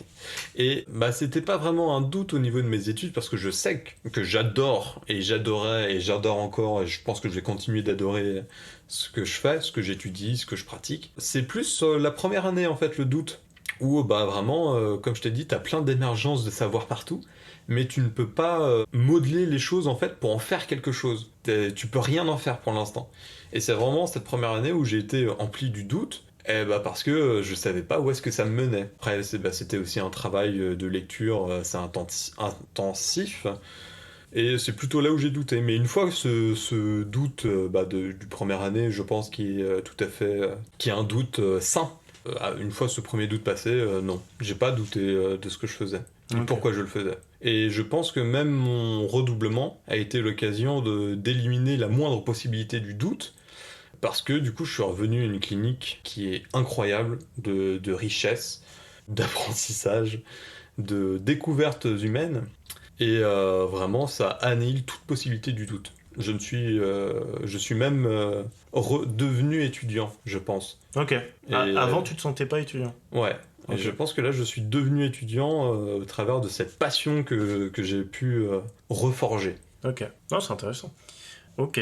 Je voulais parler un peu de l'accès à la formation, parce que tu conseillerais à qui, justement, ces études de psychologie? Tu vois, le type d'étudiant, le type de personne qui pourrait t'amener à aimer ça? Vaste question. Déjà, c'est des personnes qui n'auront pas peur de bouffer des livres. Déjà, je pense que c'est important. Après, même pour ceux qui n'aiment pas trop lire, je pense qu'ils peuvent se faire une place. Un peu compliqué, parce qu'ils devront quand même passer par là, mais qui, dans la découverte à l'autre, dans le rapport à l'aide, dans le rapport à construire quelque chose ensemble. Dans ce cas-là, il y a aussi les métiers d'éducateurs spécialisés qui peuvent attirer. Ça s'adresse aussi aux gens qui n'ont pas peur d'écouter, parce que je pense que c'est ce qui fonde quand même globalement la profession de psychologue, c'est l'écoute. mais au-delà de ces deux simples caractères-là, qui sont quand même importants, je pense que à peu près tout le monde peut s'y intéresser. Après, en faire un avenir professionnel, c'est une autre question. Mais au moins se former à la psychologie, pour appeler ça comme ça, je pense que ce sont deux critères importants. Ok. La licence, tu rentres avec Parcoursup. Nous, c'était APB, mais maintenant, c'est Parcoursup. APB, c'est comme ça que ça s'appelait, ouais. Oui, effectivement. Ça remonte... Bah, c'était la dernière année, nous. Je crois, ouais. Ouais, ils se sont dit que c'était tellement la merde. Mais je crois que c'est autant la merde maintenant, donc... Bah, les retours n'ont pas l'air d'être très favorables. C'est bizarre, ça. Ça, alors. Donc, c'est sur Parcoursup. Toi, comment t'as fait pour y rentrer ? Bah, j'ai fait un vœu pour cette université. Et c'était le premier vœu que t'as choisi, tu l'as eu direct ? Ouais. T'en as eu de la chance. Ah bah... Oui. oui. T'as fait quoi ? Tu devais faire une lettre de motivation. Il y avait des trucs particuliers ou c'était lettre de motivation, CV à la limite ? J'en ai aucun souvenir. Ok, c'est pas. Je crois qu'en plus de APB, il fallait envoyer une lettre de motivation avec un CV. Bon, le CV, quand tu sors du lycée, voilà, il est j'ai fait le lycée, voilà. Le CV, justement, on va en parler après. Et mais je crois qu'il fallait faire une lettre de motivation sur pourquoi est-ce qu'on voulait rejoindre cette université. Et c'était que Paris 7 qui demandait ça, je crois, de mémoire. Ok. Mais ça me dit un truc comme ça, c'est très vague et très flou. Toi, tu t'es renseigné comment, justement, sur ta formation ? T'es allé sur des portes ouvertes ? T'es allé sur des forums ? Je sais pas. Avant même de faire ça, je suis allé à un centre d'information sur l'orientation. J'étais allé à un CIO concernant les différentes études de psycho, qui ne m'avaient pas aidé vraiment. Je crois que j'y étais allé avec ma mère. Ce qui était sorti du rendez-vous, c'était voici les différentes facs de psycho. Moi, on m'avait proposé fleuriste, personnellement. Fleuriste. Fleuriste ou mannequin. Oh. C'est-à-dire que vraiment... Ah, je crois qu'il y avait éboueur aussi. Je te jure, frère, c'était... 3 métiers qui se ressemblent. Bah, tu sais, ils avaient des tests sur Internet. Ouais. Et tu cochais les trucs. Et genre, mais il y avait des trucs. Non, j'avais pas mannequin. Mais je crois que j'avais fleuriste, photographe et éboueur. 3 métiers qui se ressemblent. Bah, 3 métiers qui sont totalement dans la veine de ce que je suis en train de faire actuellement. Ah oui. C'est... Bref. Mais c'est vrai que je m'étais pas senti spécialement aidé par ça. Donc du coup, j'étais allé à la Hussarde, quoi. En mode, allez, on verra bien ce qui... On glisse le long du fleuve, on voit bien si c'est une cascade ou pas, mais... T'avais même pas fait de porte ouverte, rien du tout ? Non. Ok. Si. Non. Si. Ah. Si, j'avais fait 2 ou 3 portes ouvertes. Ok. Et Paris Diderot ou pas du tout ? J'avais fait Paris Diderot, Paris Descartes. Mais Descartes. Ouais. Parce qu'il y a eu un Paris-Dakar, là, d'un seul coup, qui est bon sorti. Paris-Dakar, t'as dit. Du coup, j'étais en... Paris-Descartes. Paris-Descartes. Qui, d'ailleurs, nous avait reçus sur le campus de médecine. Parce que le campus de Boulogne-Billancourt, qui est le campus de psy, est nettement moins prestigieux. Tiens. Et je crois que j'en avais fait que 2. Ok. Avec ma sœur, d'ailleurs. Est-ce que tu conseillerais pour se renseigner un peu plus en profondeur et tout ? Faire des portes ouvertes, quand même. Je pense que c'est le... Oh, l'hypocrisie est folle. On va faire... J'ai rien fait. Moi, j'ai fait la roulette russe, hein, mais vraiment sérieusement, je conseille quand même les portes ouvertes. Déjà pour voir les lieux, pour voir les personnes qui enseignent, parce que tu les croises. Ne pas se faire avoir par les flyers, ça, je pense que c'est quand même pas mal aussi. Mais ouais, non, franchement, les portes ouvertes, allez demander aux personnes qui y sont. Allez demander aux étudiants. Moi, j'ai fait plusieurs interventions dans mon ancien lycée. Et du coup, j'étais venu renseigner des classes, voire même une fois une promo entière, qui avait été la pire de mes prestations d'ailleurs. Et du coup, il y avait tous les premières et leurs parents qui étaient là.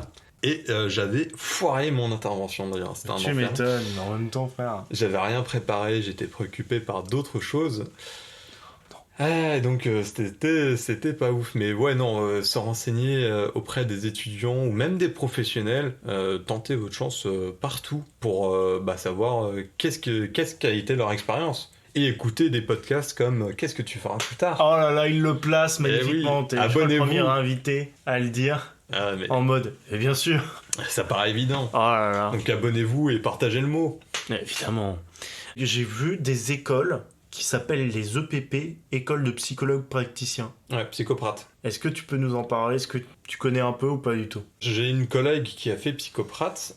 Psychoprate, du coup, c'est une école privée qui coûte bonbon, qui coûte vraiment très cher.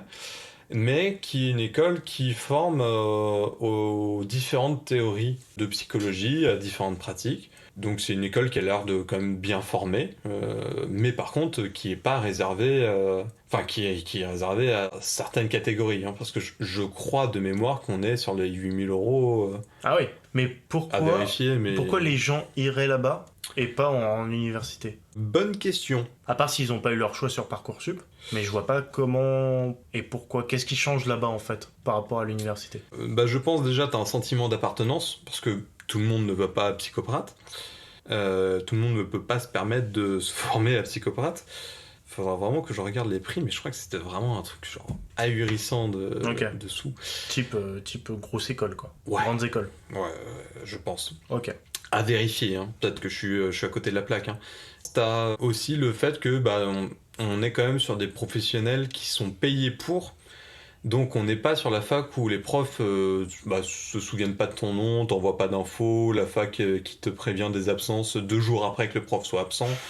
Enfin, t'es pas sur les mêmes problématiques en fait. Ok, l'administratif. Voilà, par exemple l'administratif, t'es quand même vachement plus aidé au niveau de psychopathe de ce que j'en sais. Mm-hmm. Donc t'as vraiment des professeurs qui te permettent de tisser un réseau ou de rejoindre leur réseau de communication, pour pouvoir trouver des stages.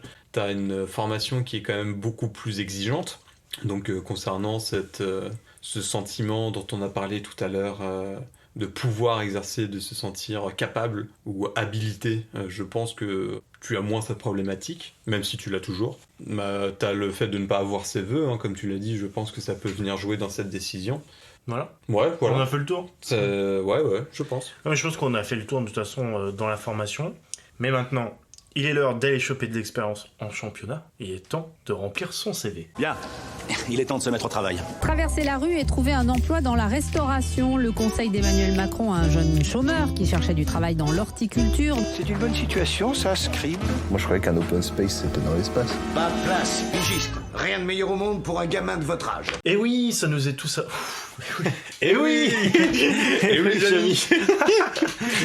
Et oui, ça nous est tous arrivé de chercher un job étudiant ou un stage en 3e et de devoir mettre quelque chose dans ce foutu CV. Sauf qu'on n'a rien fait. À part 4e sur 5 au concours de pétanque à ton camping de la Fosse-sur-Mer, alors on est là pour savoir comment toi, Nicolas, tu as rempli ton CV. Mon CV au sortir du lycée, du coup, il était pas très rempli parce que moi, je suis pas quelqu'un qui ait fait des jobs d'été ou des trucs comme ça.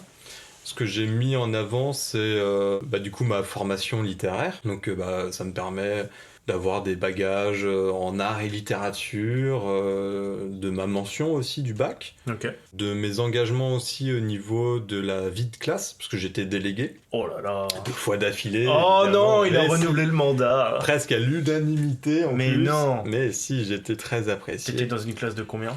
Je sais pas combien on était une trentaine, 30 et quelques. Ouais, il a conquis un peuple, quoi. On peut le dire. Ou alors j'étais envoyé au bûcher par les autres, mais tout est question de point de vue. On met Nico. Tout est question de point de vue. Ok. J'ai mis aussi ma passion, qui est le jeu vidéo, en avant, parce que j'en ai pas honte, au contraire. J'ai mis en avant que c'était quelque chose qui permet de travailler avec des personnes qu'on connaît pas forcément, de devoir, pour atteindre un objectif, de mettre en avant chacun ses compétences, de devoir gérer un petit groupe qui se crée comme ça. C'est beau. Pour produire au mieux quelque chose. Au mieux un top 1. Voilà, par exemple. Par exemple. Et donc, je voulais parler un peu des stages. Toi, est-ce que tu peux nous expliquer les différents stages que tu as fait et après, on va en parler, comment tu les as trouvés, etc. Bien sûr. Alors, mon stage de 3e année, qui est un stage obligatoirement en psychiatrie à Paris 7, enfin anciennement à Paris 7 évidemment, c'était un stage obligatoirement en psychiatrie. Du coup, je l'ai fait dans un CMP, un centre médico-psychologique, qui était dans une clinique adulte. Je te fais un peu l'émission que j'y faisais. J'étais chargé de faire les entretiens, ce qu'on appelle là-bas, les premiers entretiens. Les premiers entretiens, c'est on reçoit pour la première fois une personne qui a pris rendez-vous. Moi, j'étais en compagnie de l'infirmier de garde, ou de l'infirmière plutôt.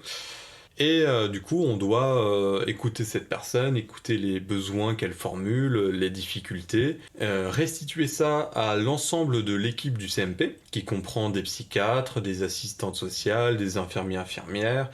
Déjà, Donc ça en 3e année. Ouais. C'est ça. Donc t'as déjà pas mal de responsabilités quand même. Ouais, mais c'était parce que l'équipe, on s'entendait bien déjà.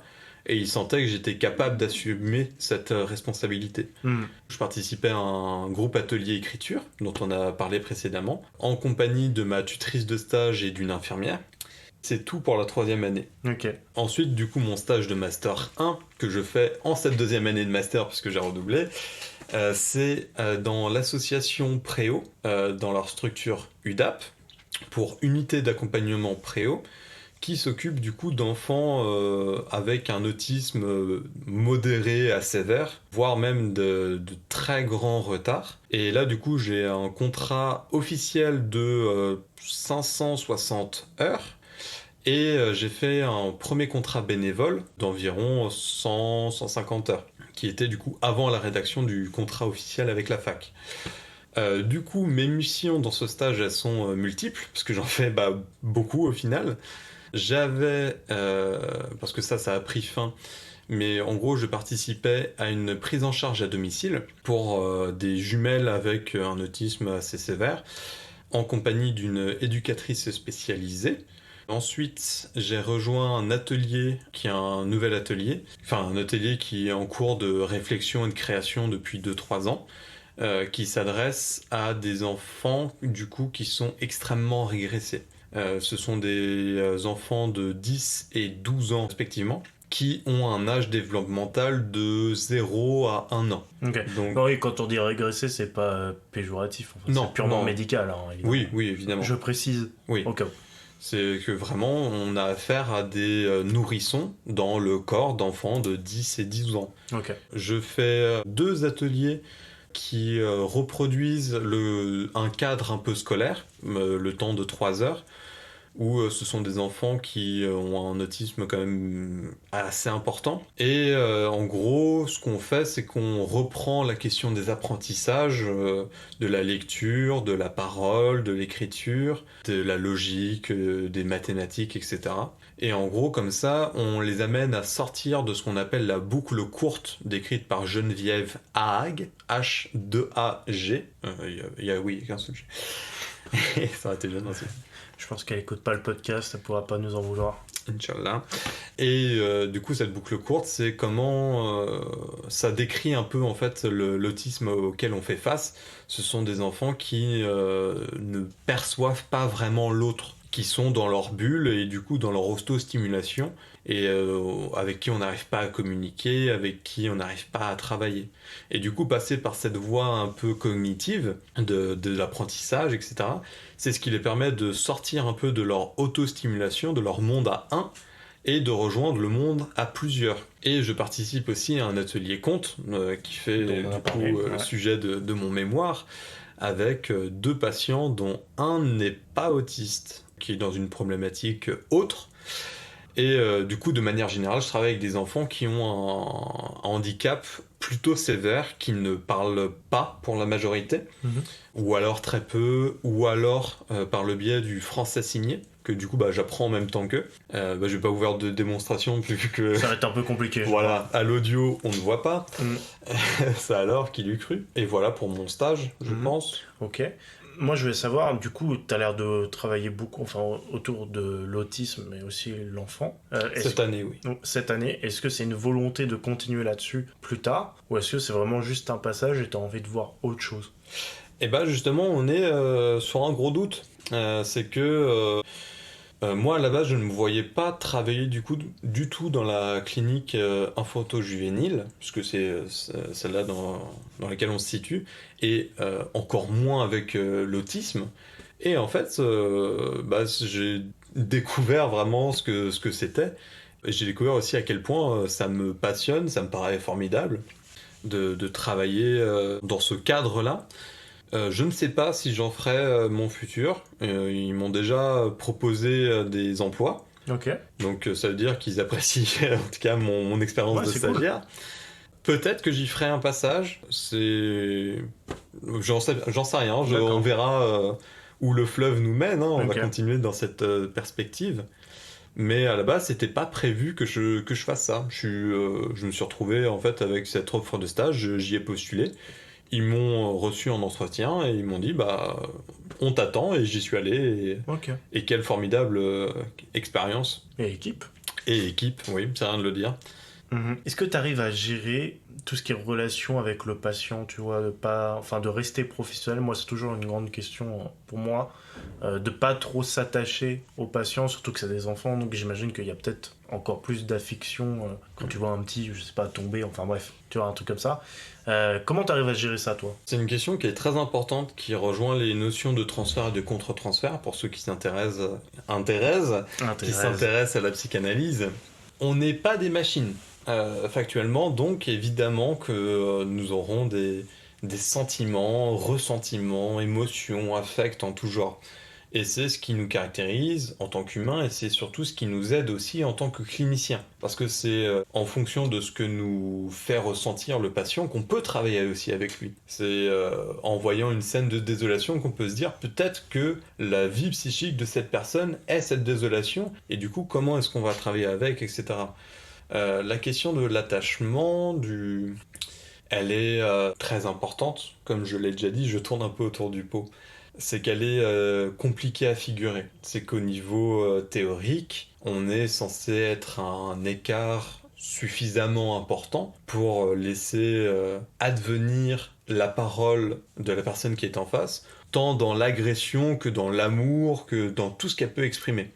Donc on doit pouvoir se faire figure de haine, figure d'amour, figure d'innocence, de tout ce qu'on veut, de tout ce que la personne veut qu'on puisse représenter pour elle. Moi, l'attachement, je pense que j'ai parlé même exclusivement de ma situation de cette année. Le cadre que je me fixe, ce sont des personnes avec qui je travaille, qu'ils soient enfants ou pas. Et que, évidemment, qu'il y en a que tu trouves mignons, que tu as envie de câliner. Évidemment qu'il y en a que tu as moins cette envie.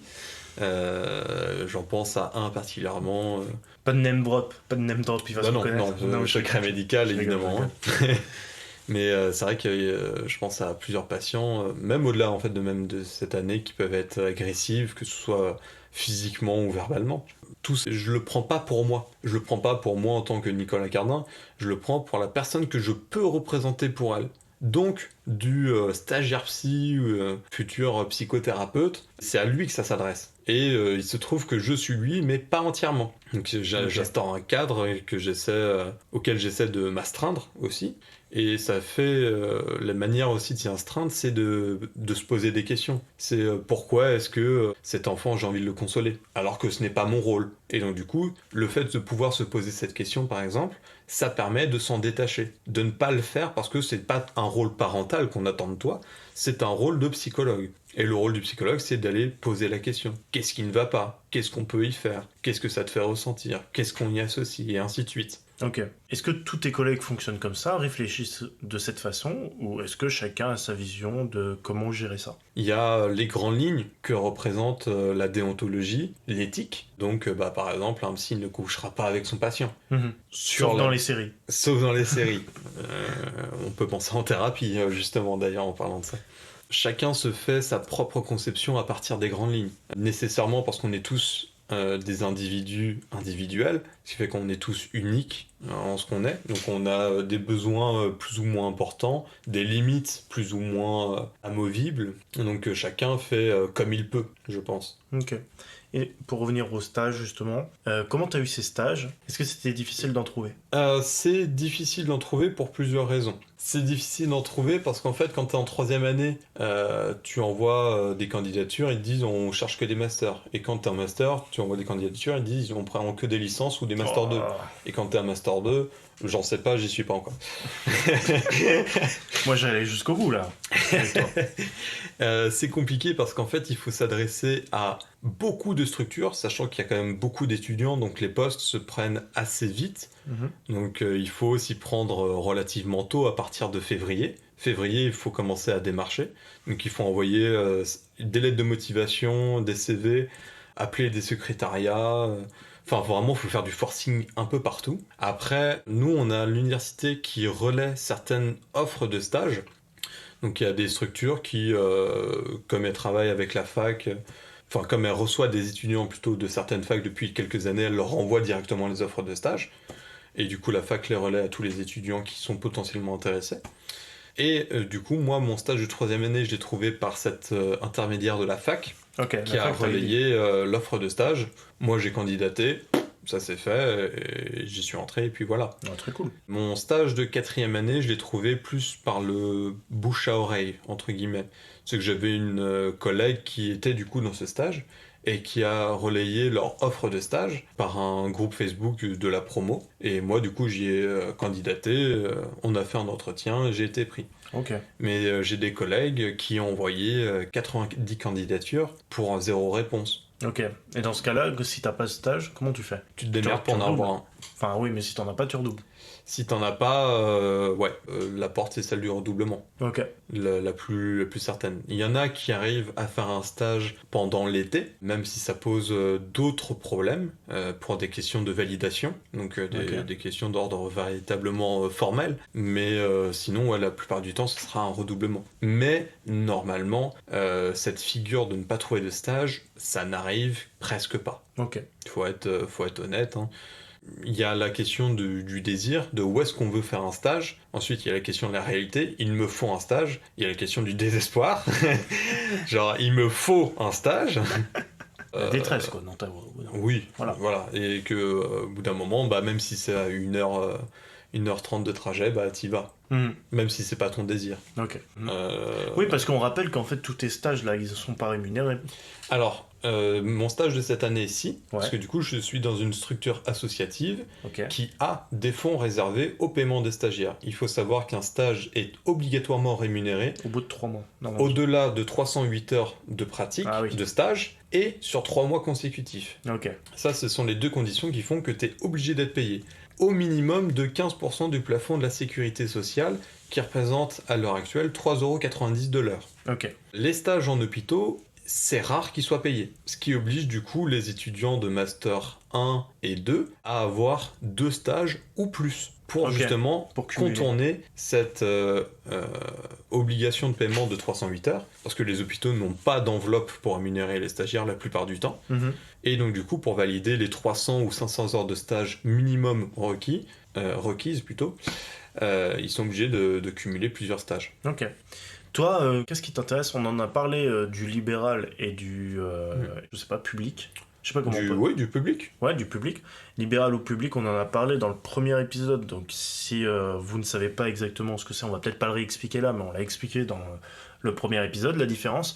Toi, c'est quoi ta vision du truc? Où est-ce que tu aimerais être plus tard? Est-ce que, tu vois, le libéral, il y a un côté éthique qui te pose problème ou pas du tout? Enfin, voilà, explique-nous un peu. Moi, ma vision de mon futur professionnel, ça se fait autour d'un partage, en fait. Donc, moi, ce que je désire à l'heure actuelle, c'est avoir une pratique hospitalière à mi-temps et une pratique libérale sur le reste. Sachant que je ne commencerai probablement pas de pratique libérale avant au moins 5 à 10 ans. Ma pratique hospitalière, à la base, je voulais beaucoup faire de la psychiatrie, notamment de la psychiatrie lourde. Je trouve ça toujours aussi intéressant, mais le problème c'est que je trouve tout intéressant. Donc ça dépendra des offres d'emploi et des... T'as l'embarras du choix après. Du coup, si tu trouves tout intéressant, c'est cool. Après, ça dépend aussi quelle convention tu trouves pour ton travail. Parce qu'il y a plusieurs conventions du titre de psychologue. T'as des offres d'emploi qui se font sous convention 66, sous convention Croix-Rouge. Du coup, les conventions, je vous réfère au code civil, démerdez-vous avec.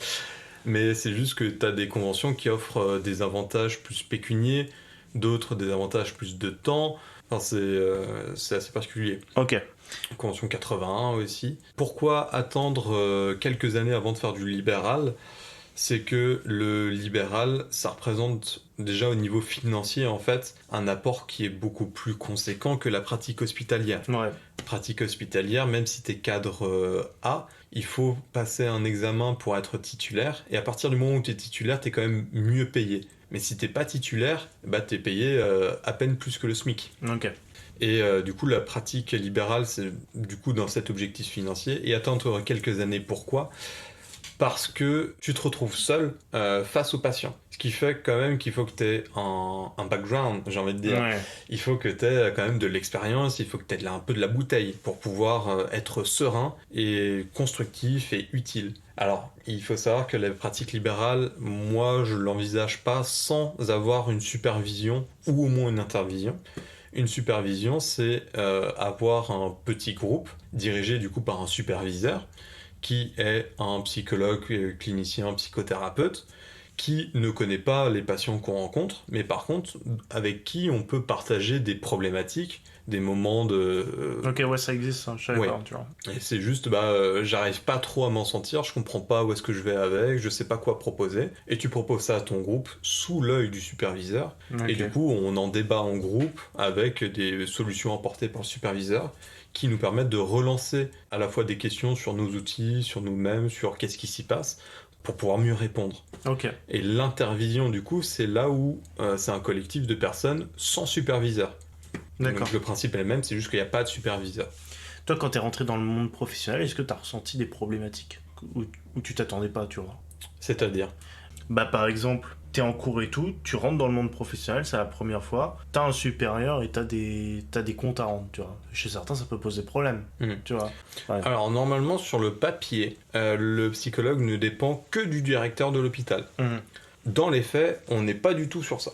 On a déjà des problématiques, parfois, c'est pas tout le temps récurrent, mais ça arrive, ça peut arriver, d'avoir une opposition entre médecin et psychologue. Okay. Déjà qu'il faut... parce que ce sont deux professionnels qui ne font pas la même chose. Les psychologues, vous n'êtes pas considérés comme des médecins, du coup ? Non. C'est les psychiatres qui sont considérés comme des médecins. J'ai suivi le cours. Bravo, merci. J'applaudis. Merci. Mais du coup, tu peux avoir cette opposition et en fait ce mystère plus globalement de qu'est-ce que ça fait un psychologue. Parce que c'est vrai que c'est pas évident à expliquer, je galère un peu depuis qu'on a commencé. C'est pas forcément très concret en fait l'action du psychologue. Et donc du coup, il peut y avoir des questions de manière agressive ou non, hein. Ça prend énormément de formes sur qu'est-ce que ça fait qu'un psychologue. Et donc du coup, ça repose sur la capacité du psychologue, non pas à expliquer ce qu'il fait avec qui, mais comment est-ce qu'il fait, avec quoi, et à expliquer son cadre en fait, plutôt d'action, je pense. Ok. Donc ça, c'est le gros problème. Mais par exemple, tu vois, moi, je sais pas, je t'ai donné un exemple vraiment un peu merdique, mais tu vois, rien qu'en termes de matos, tu vois, à l'hôpital, on sait qu'il y a une grosse crise hospitalière, mais ça depuis des années. Est-ce que, par exemple, en termes de matériel que tu as, tu vois, tu te dis, putain, c'est vraiment la merde, on peut pas bosser dans de bonnes conditions. Enfin, des trucs comme ça, tu vois. Voilà, c'est vraiment ça le... Ça, alors, au niveau très idéalisé, presque, j'ai envie de dire, l'intervention du psychologue, t'as besoin de 2 sièges, d'un divan et d'un carnet. Dans les faits, c'est plus compliqué que ça. Il y en a avec qui tu peux proposer ce dispositif et ça marchera très bien, mais il y en a d'autres, il faut proposer des ateliers. Par exemple, un atelier d'écriture, un atelier à médiation de compte où il faut des déguisements, il faut un peu du matériel. Mais du coup, t'es déguisé. Oui, je suis déguisé. Moi, à tout moment, je débarque. Hein. J'interviens. Je vous part, je suis désolé, il fallait que j'écoute les 3 chevreaux, là, le conte du 3 chevreaux, qui sont pas les 3 petits cochons. Je ne la connais pas. On en fait plusieurs. Oh, mais... On a plusieurs déguisements. T'as plusieurs déguisements ? Mais bien sûr. Putain. Mais du coup, oui, il y a des questions de matériel. Il y en a... Là, par exemple, j'ai fait une candidature pour mon stage de Master 2 dans un EHPAD où ils font un groupe de collage-découpage. Enfin, il y a des questions de matériel comme ça qui sont importantes. Après, tu fais... avec ce que tu fais avec la démerde. Ouais. Okay. C'est pour ça que, d'ailleurs, c'est comme ça en fait que certains ateliers ont été créés. C'est du fait de manque de moyens et du fait de plein de choses.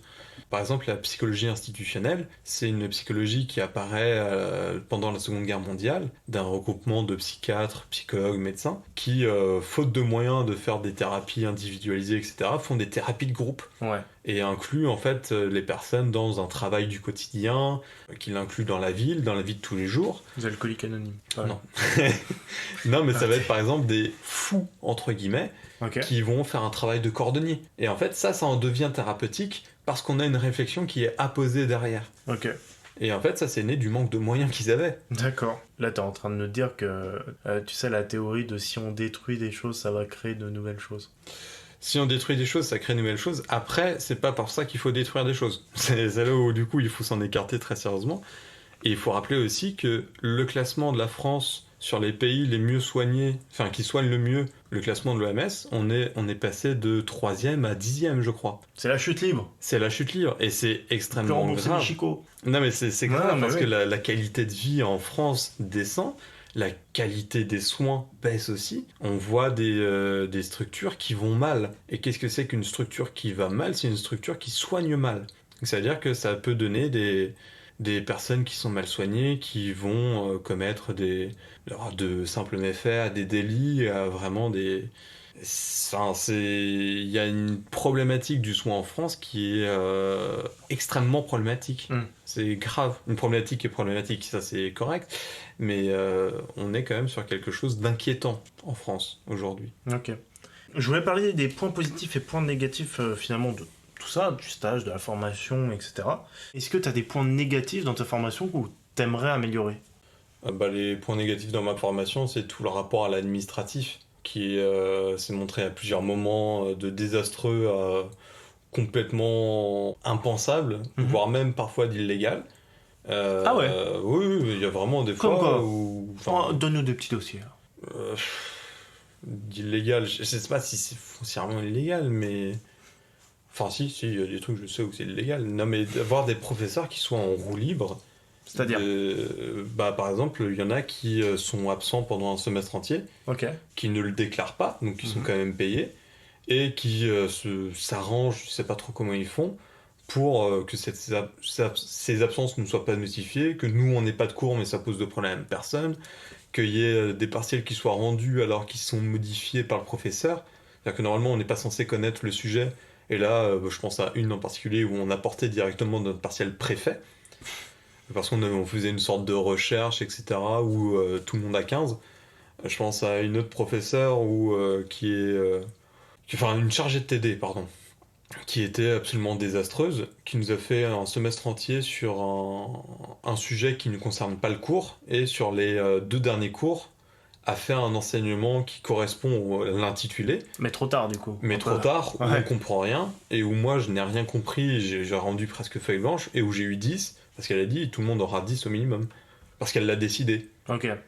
Et c'est pour ça que je dis que l'université, de manière générale, a des problèmes, parce qu'il y a une sorte de toute-puissance, de jouissance de cette puissance incontrôlable, où vraiment ça ne tourne pas rond. Où vraiment ça n'est pas normal. Ok. D'avoir une université, par exemple, parfois qui ne répond pas à des sujets, enfin, il y a eu des problèmes différents. Ok. Si on vient au point positif de la formation, qu'est-ce qui en ressort ? Les stages ont été pour ma part extrêmement positifs, parce que j'ai eu des équipes incroyables, des pratiques génialissimes, richissimes. J'ai des collègues qui ont eu moins de chance, qui ont eu des stages désastreux, qui ont été protégés quand même par la fac, parfois peut-être un peu trop tard, parfois au moment où il le fallait. Donc la fac reste quand même une entité qui peut protéger ses étudiants, hein. Mais sinon, des points positifs uniquement au niveau de la fac... Mais aussi en termes de stage, hein, si tu veux. C'est surtout les stages, en fait.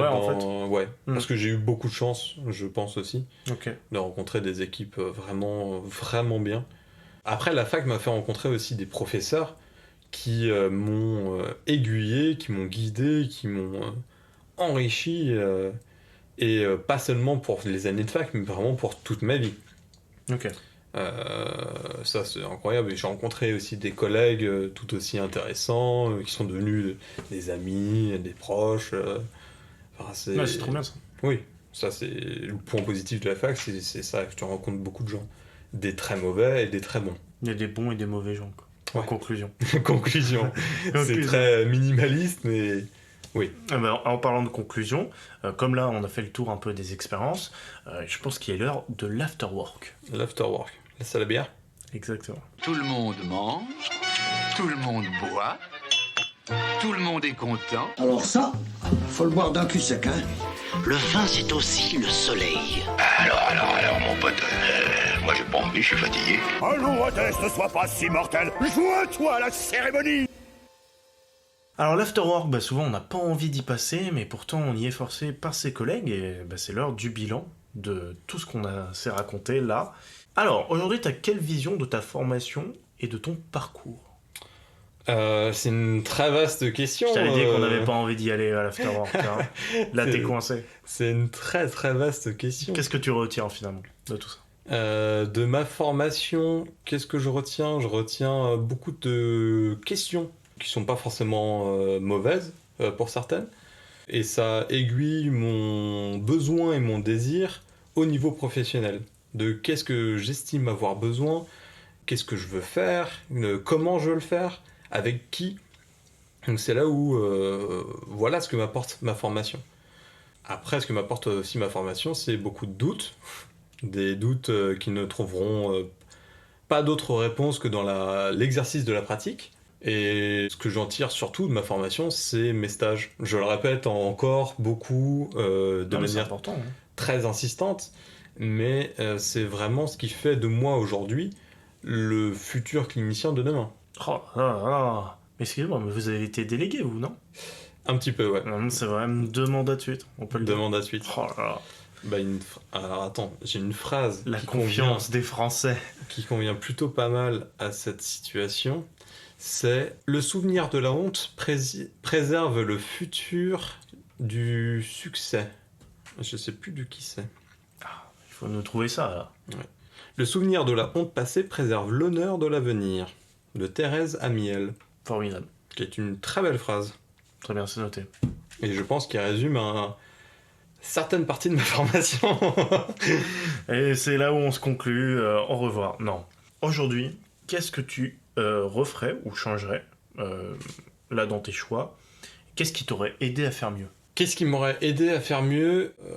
De me dire de me bouger le cul, pour dire ça de manière tout à fait grossière, mais d'aller au devant en fait du fleuve plutôt que de me jeter dedans, d'aller poser des questions, d'aller rencontrer des gens qui ont une partie du savoir pour m'en faire en tout cas une représentation de ce qui m'attend. Mais comment on peut pousser les gens à faire ça du coup ? Parce que c'est compliqué d'aller voir, enfin tu vois, tu sors du lycée, tu connais personne, enfin pratiquement, enfin est-ce que tu dois aller voir un professionnel pour aller lui demander comment ça se passe ?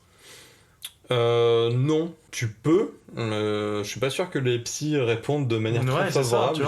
Je sais que c'est moi qui ai proposé ça tout à l'heure, mais au final, je pense pas que ce soit la meilleure des idées. Non, mais tu vois, quand je m'imagine, moi, au sortie de bac, jamais je vais voir un pro et lui dire ouais, en fait, comment ça se passe et tout. Je dirais, j'aurais pas osé, ou alors j'aurais pas eu le contact, enfin bref. Ouais. Voilà. Dans ce cas-là, je pense que ce qui reste le plus avantageux, ça reste les portes ouvertes.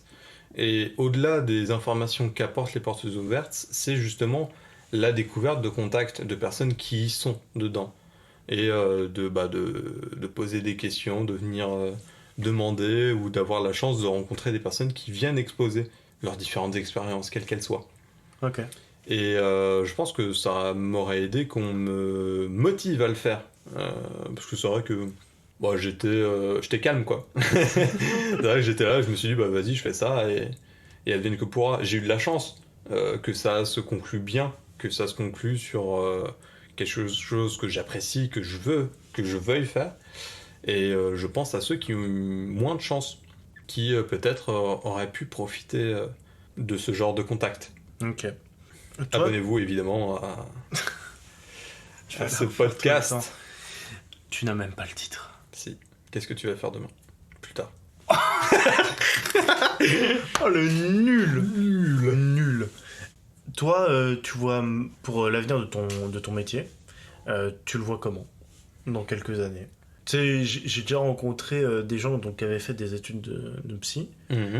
Et après, ils étaient partis plus, tu vois, dans l'éducatif et de trouver une autre manière d'enseigner, par exemple, tu vois. Et je me suis dit, c'est intéressant, tu vois, d'avoir ces deux parcours-là. Mais toi, qu'est-ce que tu vois, par exemple, dans quelques années pour ton métier dans le futur, voir l'évolution? Est-ce que tu auras de plus en plus de pathologies qui vont revenir? Tu vois, par exemple, je sais pas, on dit que les écrans, par exemple, ça va être problématique au bout d'un moment. Est-ce que toi, ça pourrait te toucher, tu vois, ça, par exemple? Je pense comme si on a toujours des paradigmes de certaines pathologies. Une évolution du métier de psychologue, c'est aussi la question des remboursements qui s'est posée et se pose actuellement. Ouais. Avec le système extrêmement problématique actuel. Pourquoi est-ce que je considère ça comme problématique? C'est parce que déjà notre exercice de métier est soumis à l'ordre médical du fait de la question du remboursement de la Sécu qui demande à avoir un acte médical posé, sachant que nous ne sommes pas médecins, il faut que ce soit subordonné à l'acte médical, donc au médecin. Okay. Ça déjà c'est un problème. Parce que la séparation de la psychologie du médical, c'est un conflit qui date depuis des années, mais quand je te dis des années, depuis 1950 environ, qui a donné lieu d'ailleurs à la séparation officielle et de la psychologie du médical.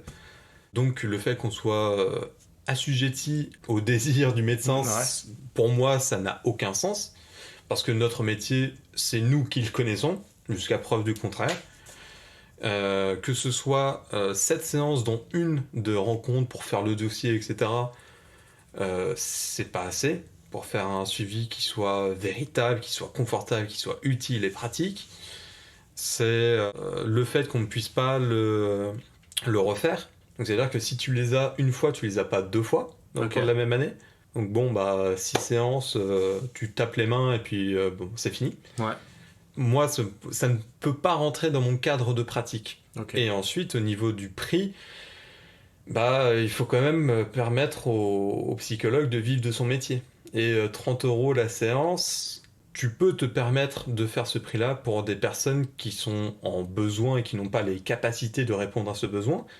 Mais tu travailles peut-être même à perte. 30 € la séance, tu fais pas 1 heure. Si tu fais que ça, tu ne peux pas faire 1 heure. C'est-à-dire? Si tu fais que des séances remboursées comme ça de 30 € la séance, tu fais au maximum 30 minutes. Pourquoi? Au maximum. Pourquoi du coup? Parce que après, tu dois payer tes taxes, tu dois payer tes impôts, tu dois payer tes charges. Donc c'est-à-dire que si tu loues, vu que tu es en libéral dans ce dispositif, tu dois payer ton lieu, tu dois payer ensuite les impôts, tu dois payer l'électricité, le chauffage, tout ce qui est de l'ordre des charges. 30 € l'heure, ce n'est pas possible. Ok. Alors justement, moi je me fais un peu... si je me mets à côté, tu vois, la vie compte. Oui, tout à fait. Il y a beaucoup de gens qui disent que genre justement, comme c'est pas remboursé par la sécurité sociale, et que du coup c'est 30 balles la séance, minimum, 30 à 70, voire plus. Plus. Ouais, plus. Hein. En fait, il y a des gens qui disent que... Et justement, je voulais en parler, j'en ai pas parlé, mais je voulais le faire, que en gros, c'est vraiment réservé à ceux qui, on va dire, ont le plus de moyens. Il y en a qui pensent même qu'ils sont peut-être moins en détresse que, par exemple, les plus démunis. Tu vois, qu'il y a ce lien aussi social et économique sur le fait que, du coup, en fait, ça donne accès à de l'aide pour les plus riches. Tu vois. Qu'est-ce que tu en penses de ça, par exemple? Je remets pas en cause le principe de rembourser. Pour moi, le principe de rembourser, c'est un pas dans la bonne direction, dans la direction de l'accès aux soins, du soin de la souffrance, et surtout de la souffrance psychique, qui prend de plus en plus d'essor aujourd'hui. Et je pense qu'on a pu en avoir un aperçu très concret avec les confinements, avec tout le malaise, voire le mal-être que ça a apporté à beaucoup. Ce que je critique, c'est pas le fond, mais c'est plutôt la forme que ça prend.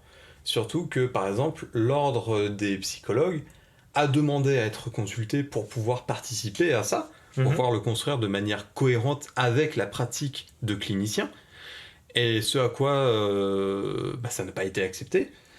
Et en fait, c'est plutôt les formes que ça prend, parce que je vois pas l'intérêt d'être contre le remboursement. Parce que, bien sûr. Pour moi, ça va dans le bon sens. C'est plutôt la forme que ça prend. Et ensuite, là où il y a quelque chose qui déconne, pour dire ça vulgairement, c'est que le clinicien, lui, il a le libre tarif de ses prix. C'est-à-dire que, par exemple, il faut que chacun puisse y trouver son compte. Le patient trouve son compte en travaillant sur lui-même et en obtenant des questions et des réponses. Donc ça, c'est ce qu'il obtient. Qu'est-ce que le clinicien obtient, lui ? C'est le prix. Lui, ça lui permet de vivre de son travail et de ne pas être dans une dépendance de l'autre. Et du coup, le clinicien, sur des patients qui lui demandent beaucoup, va demander plus en conséquence. Et aussi, pour préserver ce travail, des fois, il va baisser son prix à 20 € ou 10 € pour que ça reste non pas dans le financier, mais dans le symbolique du financier. Mmh. Et donc, du coup, cette liberté, ça lui permet de s'adapter au maximum de situations.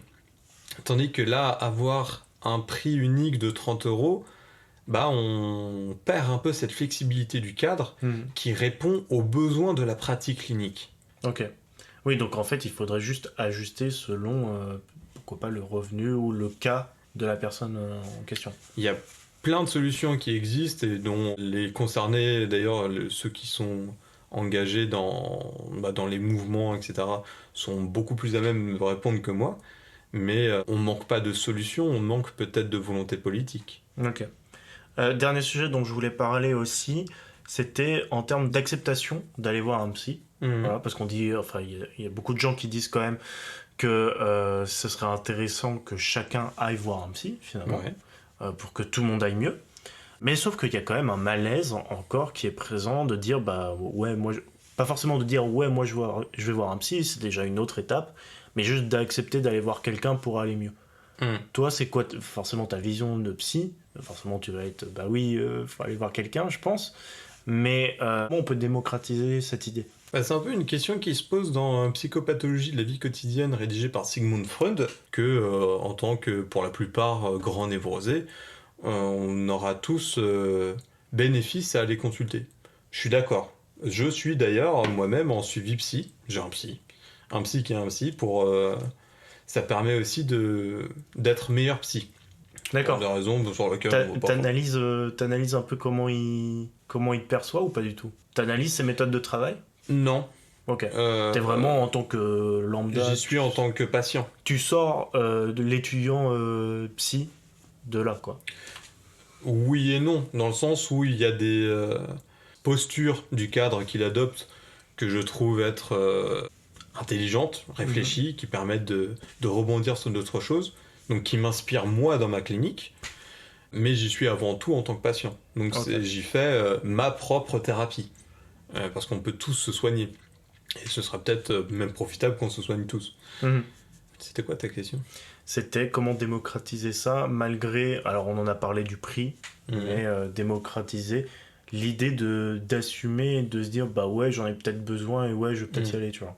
C'est vrai qu'il y a ce préjugé qu'il n'y a que les fous pour aller voir les psychologues.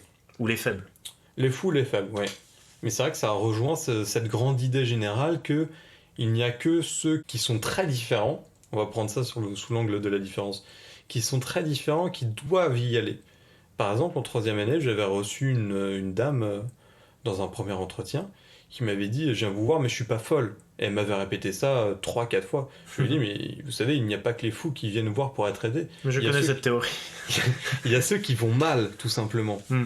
Et je pense que le meilleur moyen de démocratiser ça, c'est de parler de la souffrance, du mal-être, quel qu'il soit, quelles que soient ses formes, que ce soit sous des formes d'idéation suicidaire, que ce soit sous certaines pratiques, que ce soit dissimulé par l'opulence.